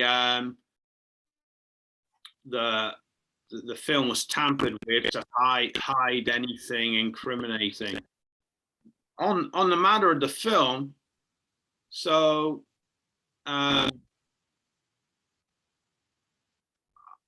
don't know exactly whose cameras were taken with force and whose were taken voluntarily, but for example, in the Stone movie, you saw lots of people having their cameras taken off them by law enforcement. But who were the most visible people taking film footage in Dealey Plaza that day? Who were they?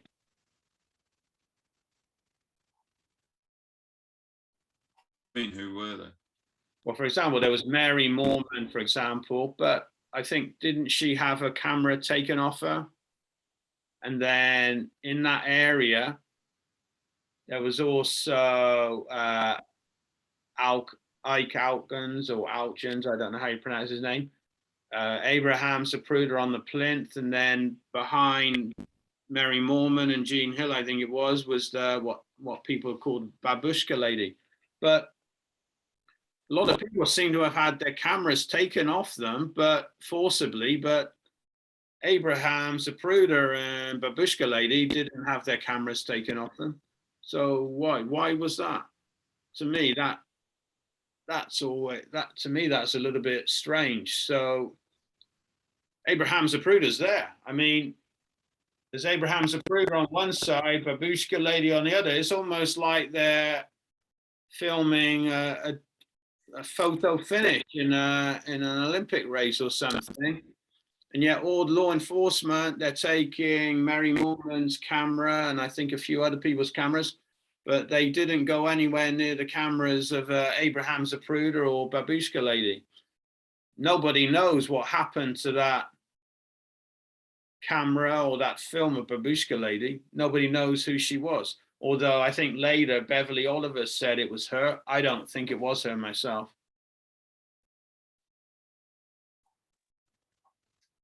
Have you ever considered the possibility that the bigger lady was holding a camera? Yeah, absolutely. I had considered that.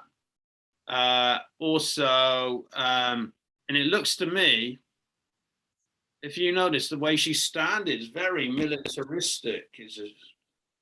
And the other thing about her and Abraham Zapruder is, Yeah, it's crossed my mind. It's crossed my mind in the past that Zapruder was allowed to film because it would have looked odd if there was only one person filming, right?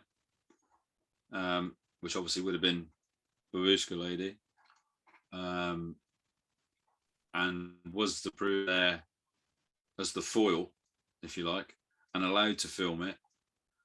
Because there weren't any news cameras or any news channels filming on the day or anything like that.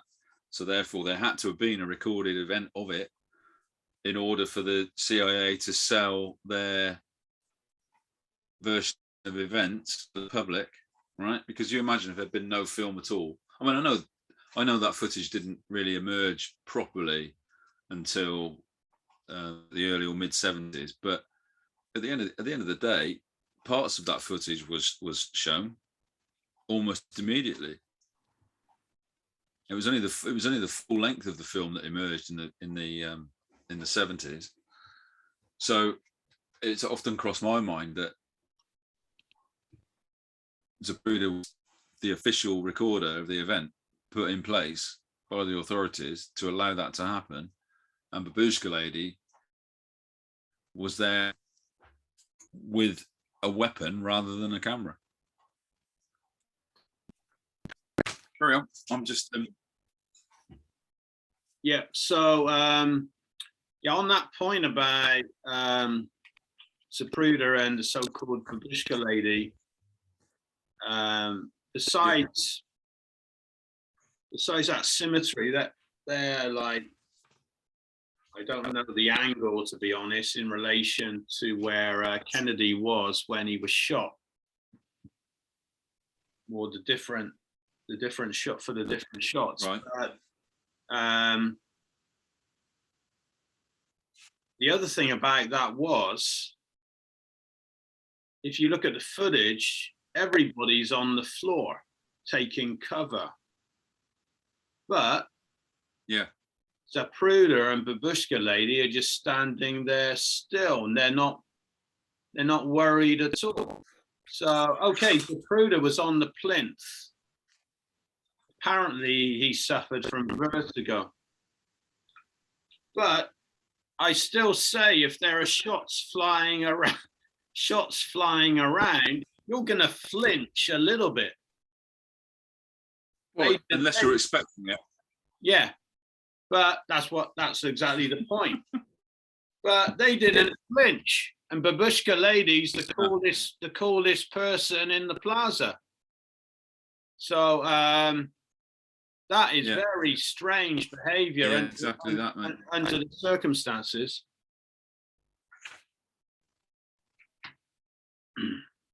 And absolutely. If you were postulating that actually what they had in their hands weren't necessarily cameras, but something else. So, but the way they're holding them is very similar. So it makes you wonder if actually they're holding the same thing, the same device. Yeah. And I don't think it was, but you were saying, it makes you wonder. I think you were hinting at, could it have been a gun? Because the CIA, I think the Russians, well, they did have camera guns. The only thing about that is, for me, is I think would be the smell. I think you would smell it, and maybe somebody would know that a shot had come from it. That's the only thing I can say about that. But if you think about it, I'm not necessarily saying that she actually, I'm not actually saying that she took a shot, but I've often wondered that information to take a shot if the other shots hadn't hit their target, if that makes sense. And the other thing about, so if you think about the headshot, the final, the devastating headshot, where do we think it came from? Yeah. We think it came from the right. So who was stood on the right?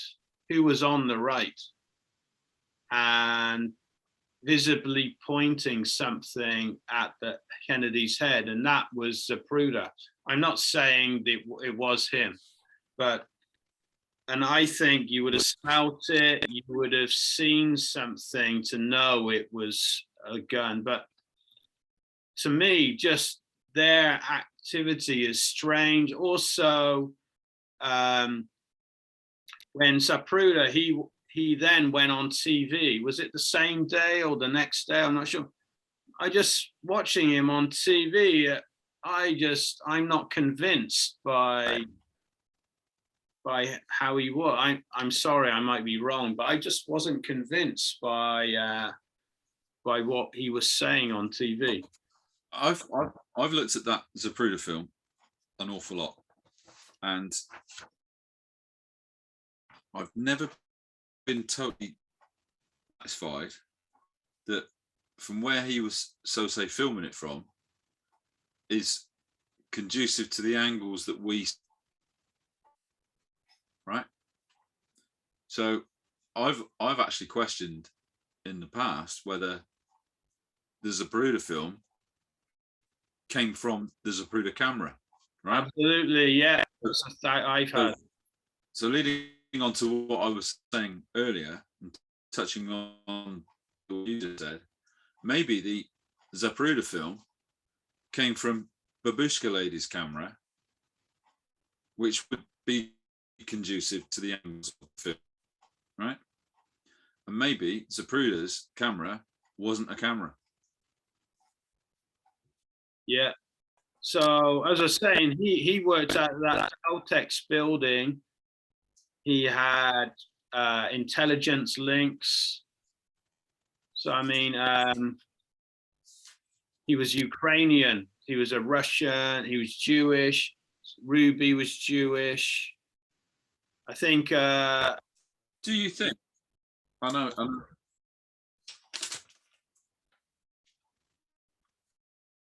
know hindsight is a wonderful thing, but do you think that anybody would have been allowed to stand on that plinth and have a vantage point? Well, how many yards away could he have been? He couldn't have been many yards away. Was it 10 yards or something? I don't know. How far away could he have been? Yeah, exactly. I think it's very strange. As I said, he doesn't flinch. So why doesn't he flinch? You would. No. If I bang the table in front of you now, if I were in that room with you now and I banged the table, you'd flinch a little bit. I think. Maybe not. Yeah, the thing is, you wouldn't flinch if you were expecting it or delivering it. Yeah. Yeah, I think it's very strange. I just think it's very strange. Also, the story about going back home to get his camera and all that, and it's like the latest camera as well. He had the latest camera and he took it to Kodak. I think he took it to Kodak, and it's almost like they had a sale within a day. It was almost like they knew exactly what to do, how to sell it, and who did they sell it to? I mean, here you are, you're talking about a film that was taken 10 yards away from where Kennedy was shot. So everybody wants to see that so they can solve the crime. And yet, we're not going to see it again for another 12 years. And yet, how are we going to solve the crime if we're not going to see that film? And they're selling it. They're selling it to a bloody private magazine. And Who owns the private magazine? It's like a guy he was a CIA supporter and the editor of the CIA man. I mean, it's like, as I said, Zapruder had CIA links and he's selling it to another CIA guy. I mean, what's going on? Yeah. I think it's pretty obvious what's going on. Yeah, yeah. Personally. And then if you see the aftermath, so the limousine has sped off to Parkland, and then Babushka lady's just strolling around, and she strolls up the knoll, and she doesn't look perturbed at all. Yeah. No.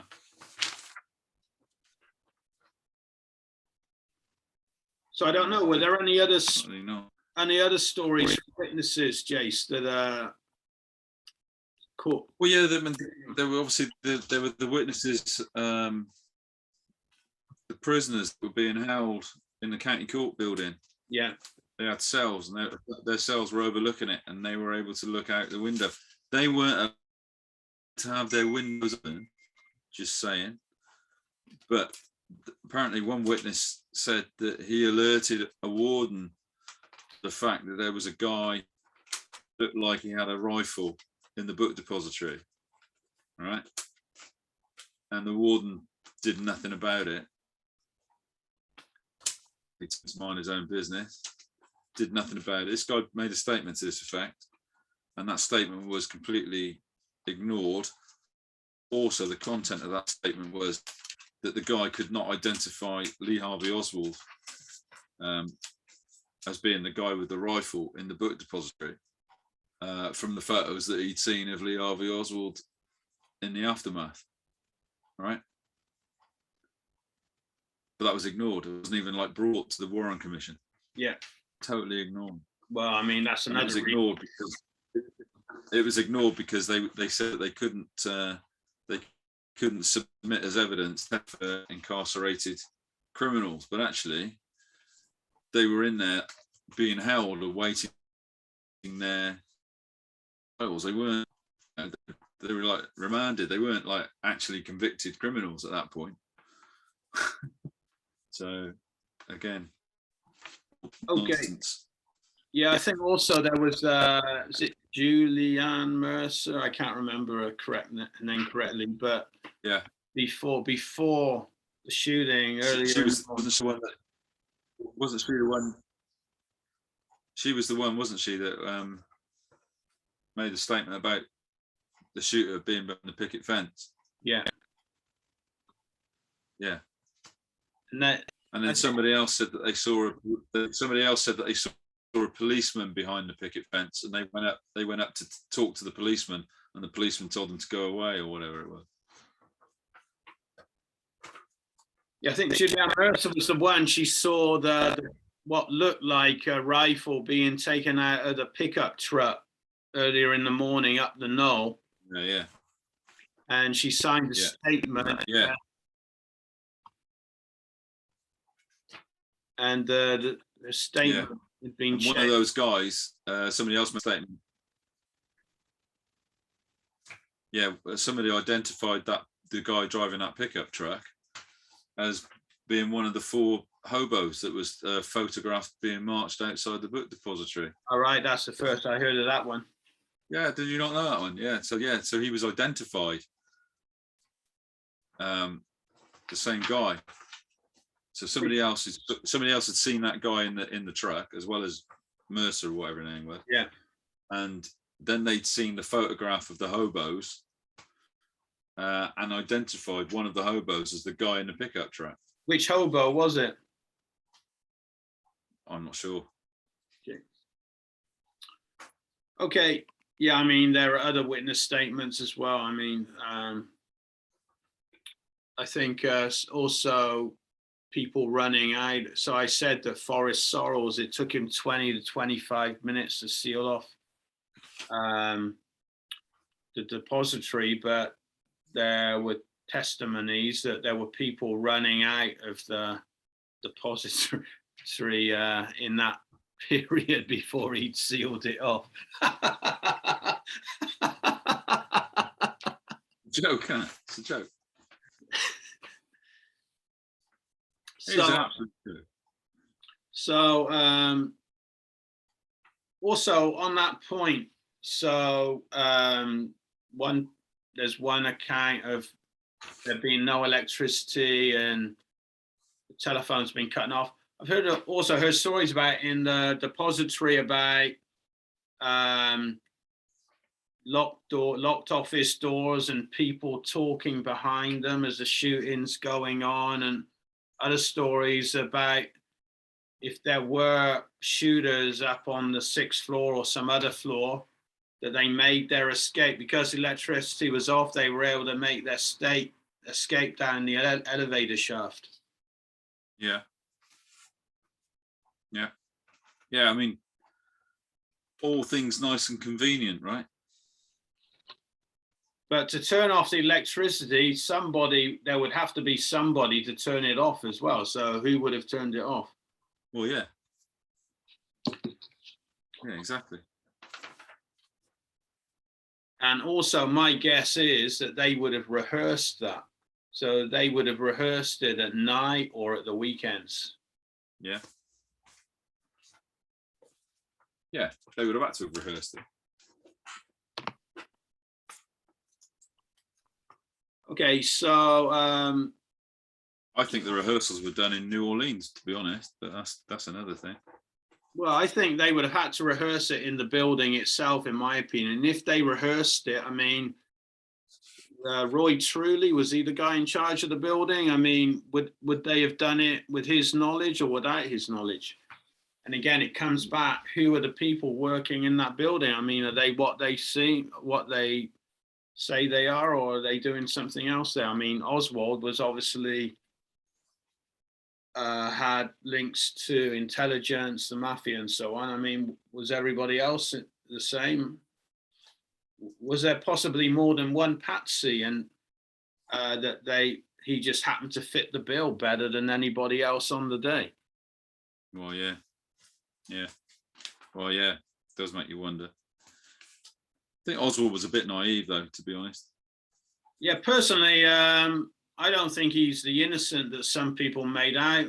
Even when you see the footage of him in the police station, I still get the feeling he's a little bit smug. He feels as if everything will work out, as if he's in control, kind of thing.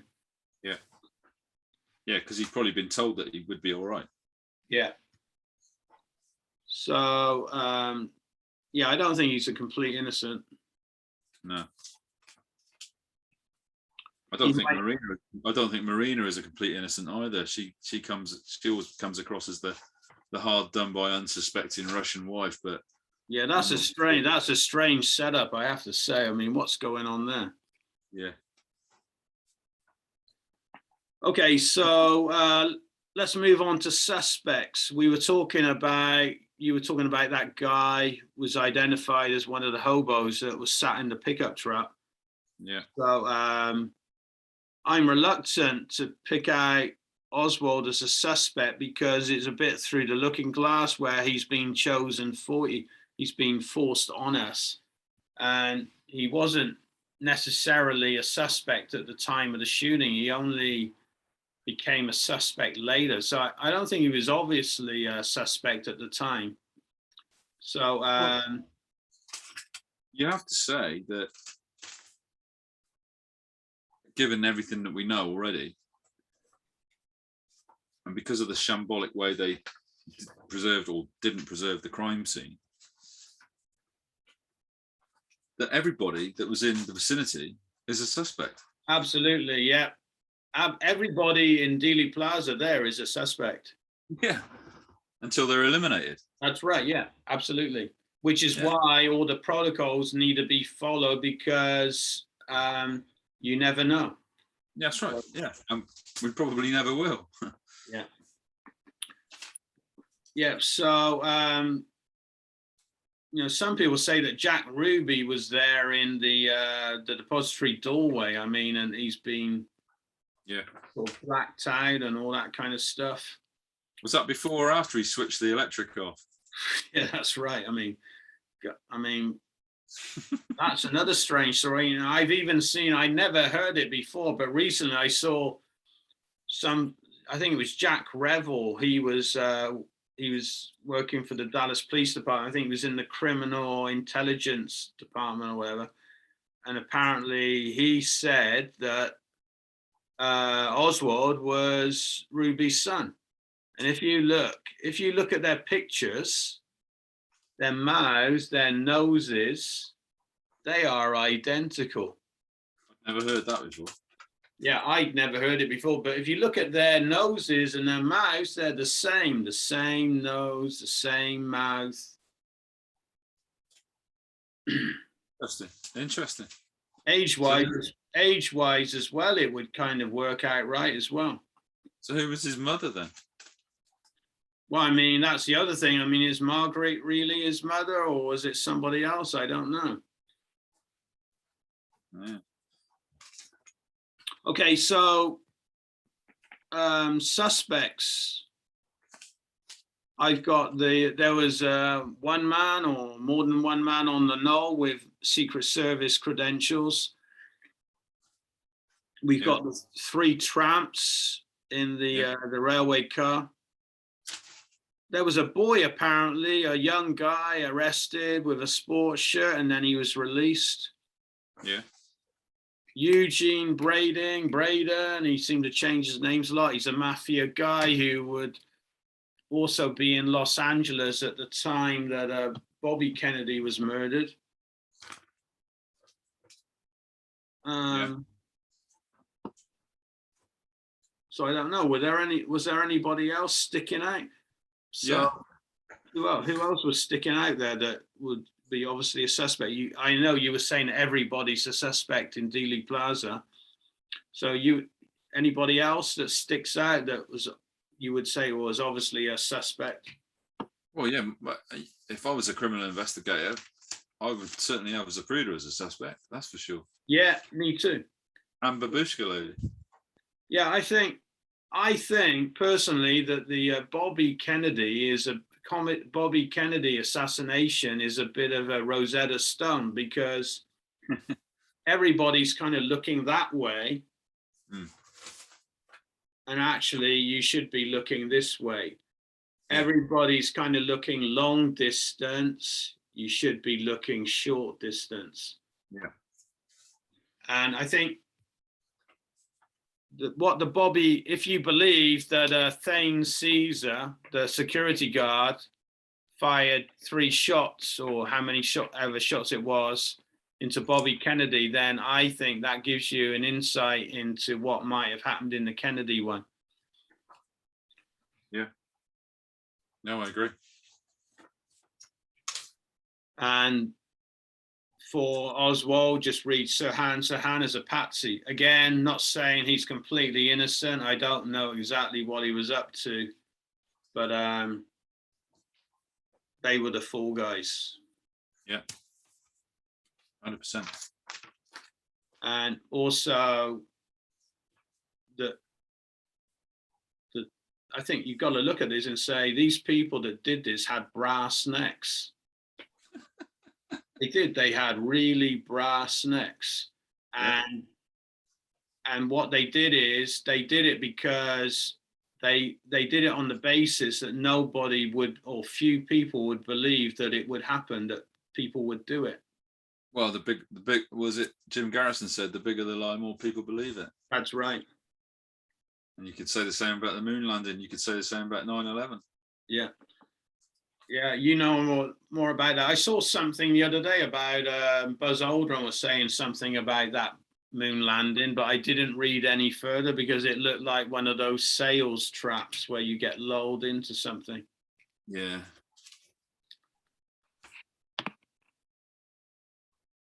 Jesus.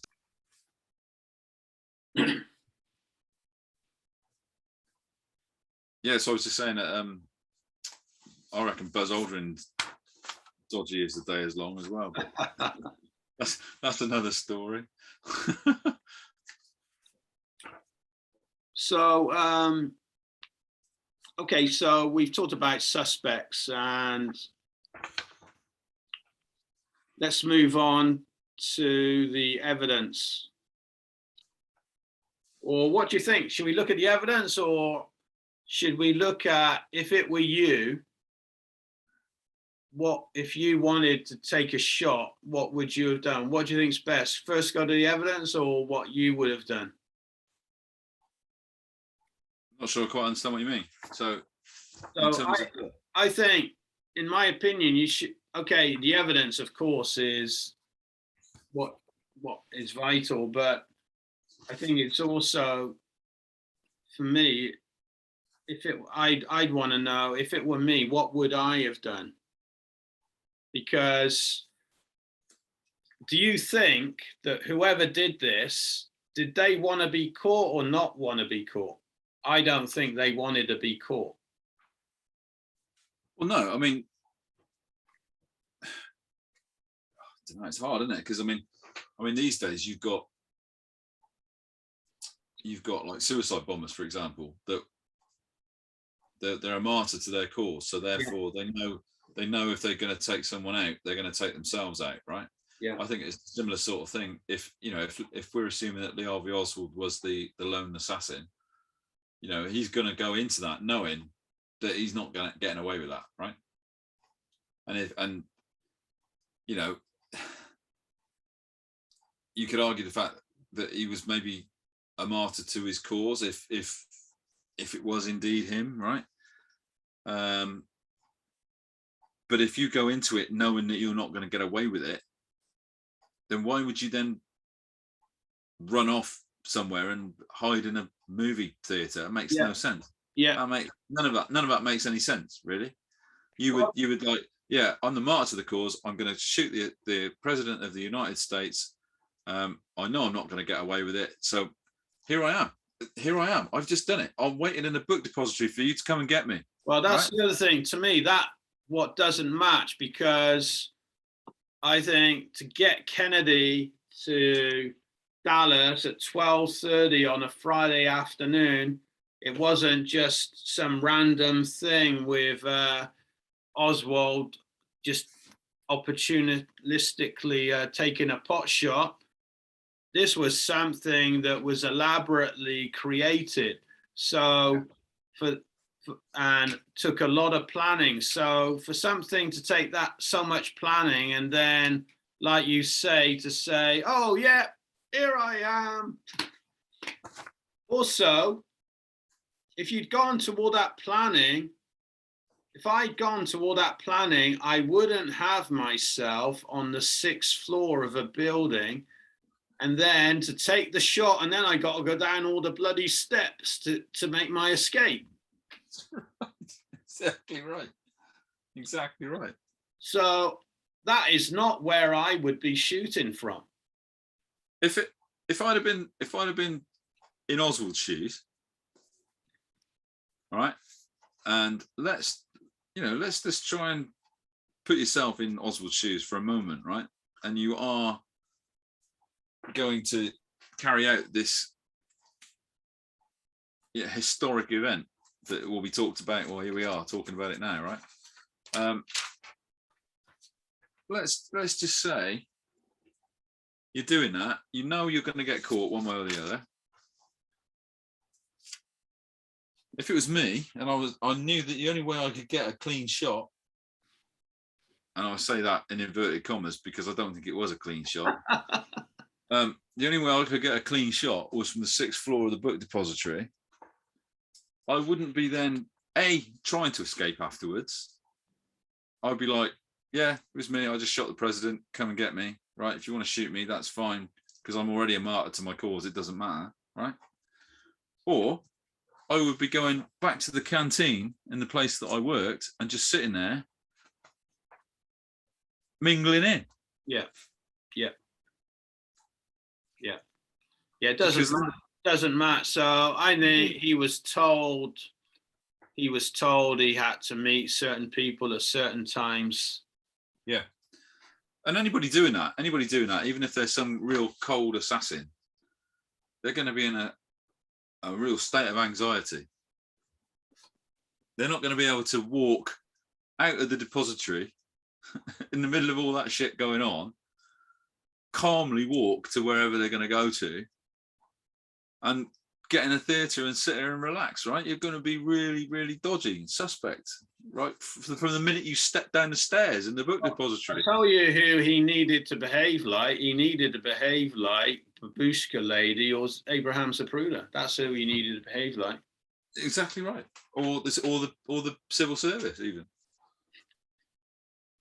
Yeah. The other thing about Zapruder, apparently when he went to the plinth, he walked around by the pergola, you know, that kind of strange stonework behind the plinth. But when he returned, he didn't walk that way. So maybe that was just one of those things. I don't know. Yeah, so let's just consider, if it were you, where would you have shot from? Where would I have shot from? Yeah, if we're just saying that we don't want to get caught. We don't want to get caught. So I think what happened is he didn't want to get caught, and he didn't want to get caught because he didn't do it. But the people who did it wanted him to get caught so that it would be a distraction from what they had done. So he was the patsy. I think he was a patsy, although maybe he'd been part of what had been going on. I don't know. But didn't realize he was going to be the patsy, or thought somebody else was going to be a patsy. And maybe somebody else had been going to be a patsy and it hadn't been decided until the last minute. I don't know. But so if you got your patsy, that's going to distract from what you've done. And so you don't want anybody to know where you've shot from, because if people know where you shot from, then they can start putting two and two together. And maybe they can interrupt your escape as well. So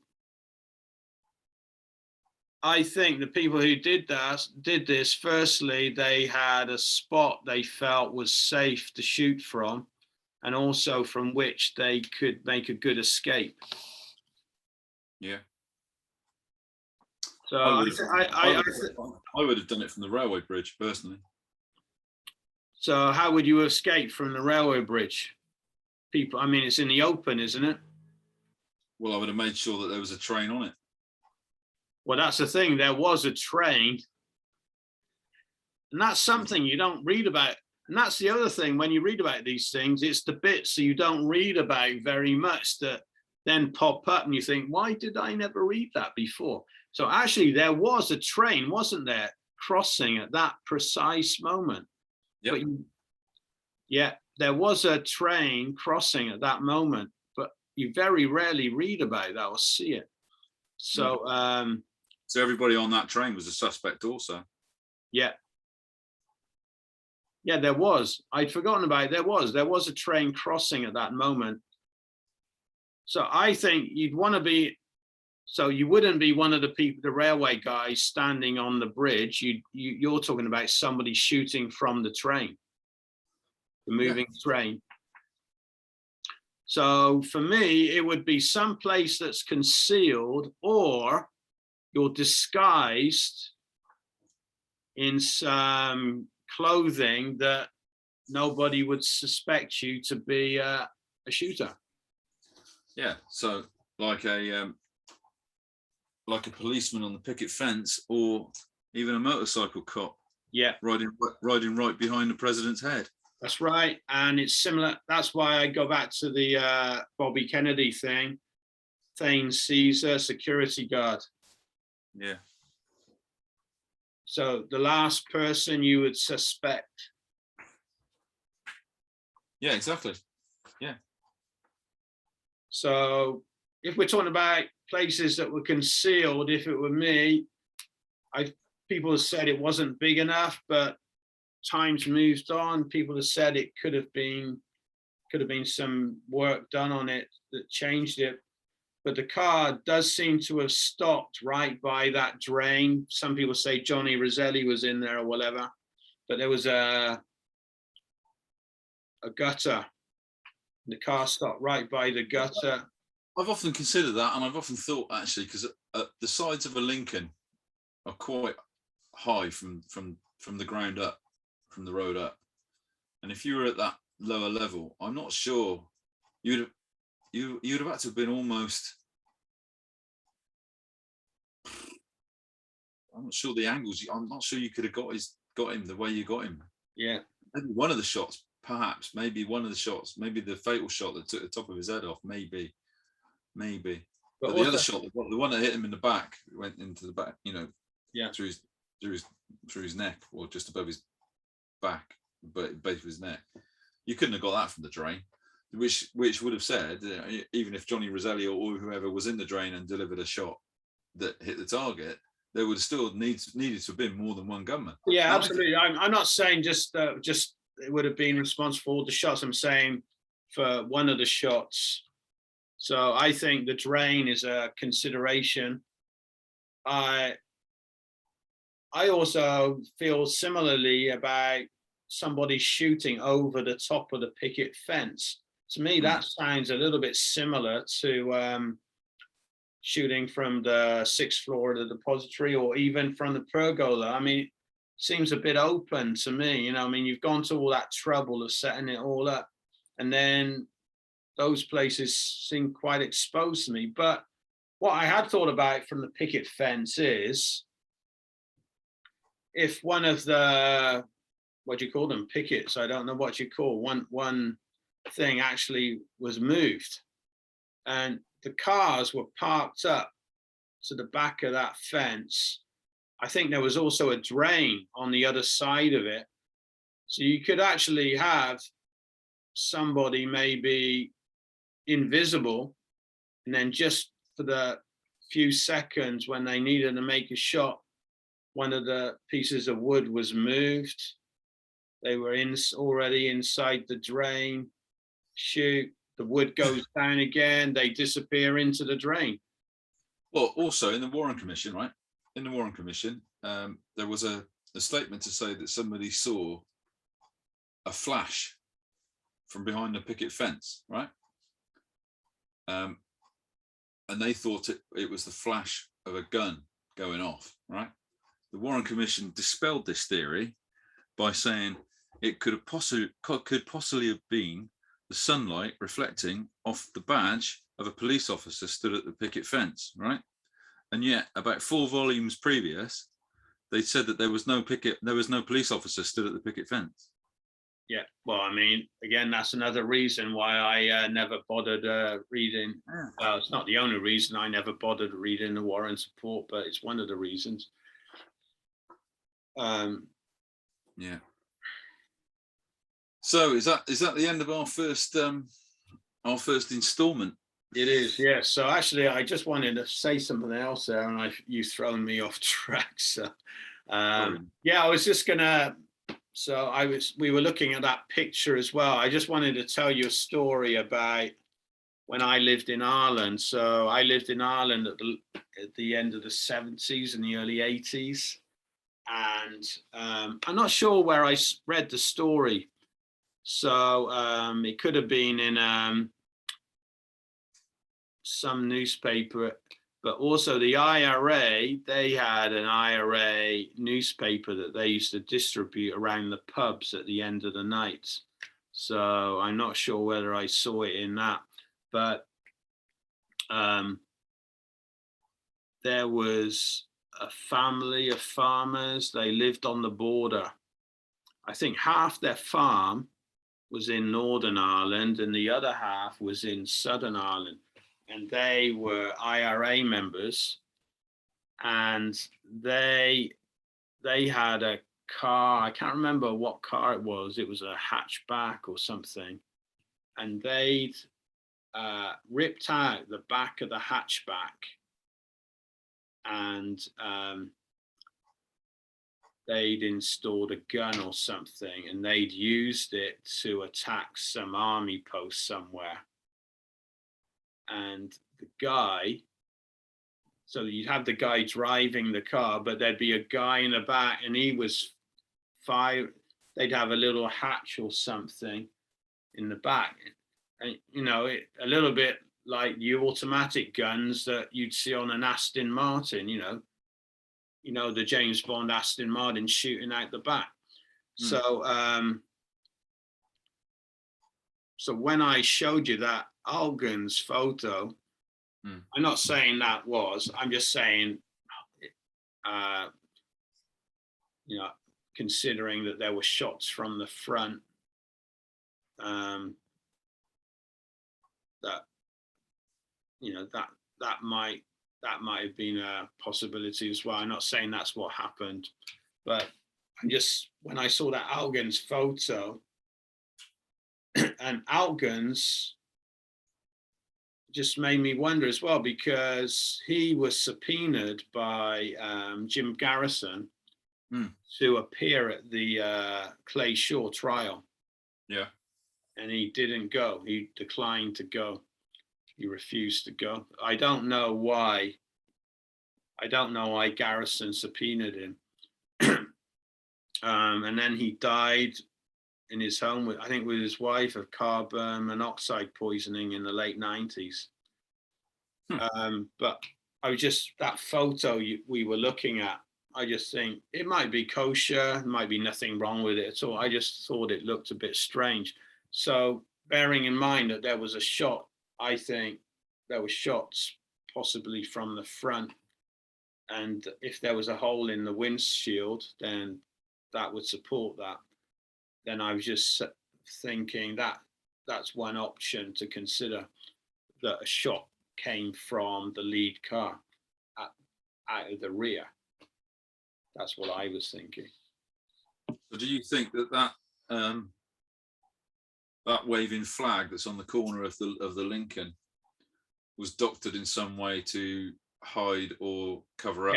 Yeah, absolutely. Yeah, I'm not saying it was. I'm just saying it looks. I said to my wife, I said, "What do you think of that?" There must be some other angles, though, photographic angles of the back of that car. Yeah, I'm not sure there are. I mean, that was the other thing. He was, in my notes, it says he was asked. He wasn't very clear about how many pictures he had. Oh, he said, I think it was about 7 or 8. Right. But of all the places between, like Zapruder, like Babushka Lady, there they are, perfectly in line with where the shooting's taking place. Here's a guy, he could have picked anywhere from Love Field to the Trademark. He just happens to be right there at the right curbside, right next to the car where this shooting's taking place, from Associated Press. So, and he supported the Oswald was a lone shooter as well. So I just looked at that picture. It could be absolutely fine. I just thought it looks, in my opinion, it looks strange. And where that flag is, it's right plumb center at the rear of that lead car, the trunk. And as I said, there's that strange shadow as well. If you look in the car, in the window, there's a strange shadow. So it just looks a little bit unusual, in my opinion. But I do think there was at least one shot from directly in front. But where was directly in front? Because if the car was going straight, then it would be around where the lead car was, or perhaps from that storm drain on the right that we looked at. But if the car veered, then the front would be from over the south, no, possibly, or even post office or something, you know. So that moment in the Zapruder film where we think it was cut, I think is critical to understanding where the real damage happened, in my opinion. Yeah. Interesting thought. Interesting thought to leave it on for our first installment. Yeah, so yeah, you were right. Your inkling was stronger than mine that we weren't going to finish this, Jace. So we'll, if it's all right with you, we'll continue this when we've got some more time. So this is the end of part 1. Okay. All right, mate. Okay, thanks.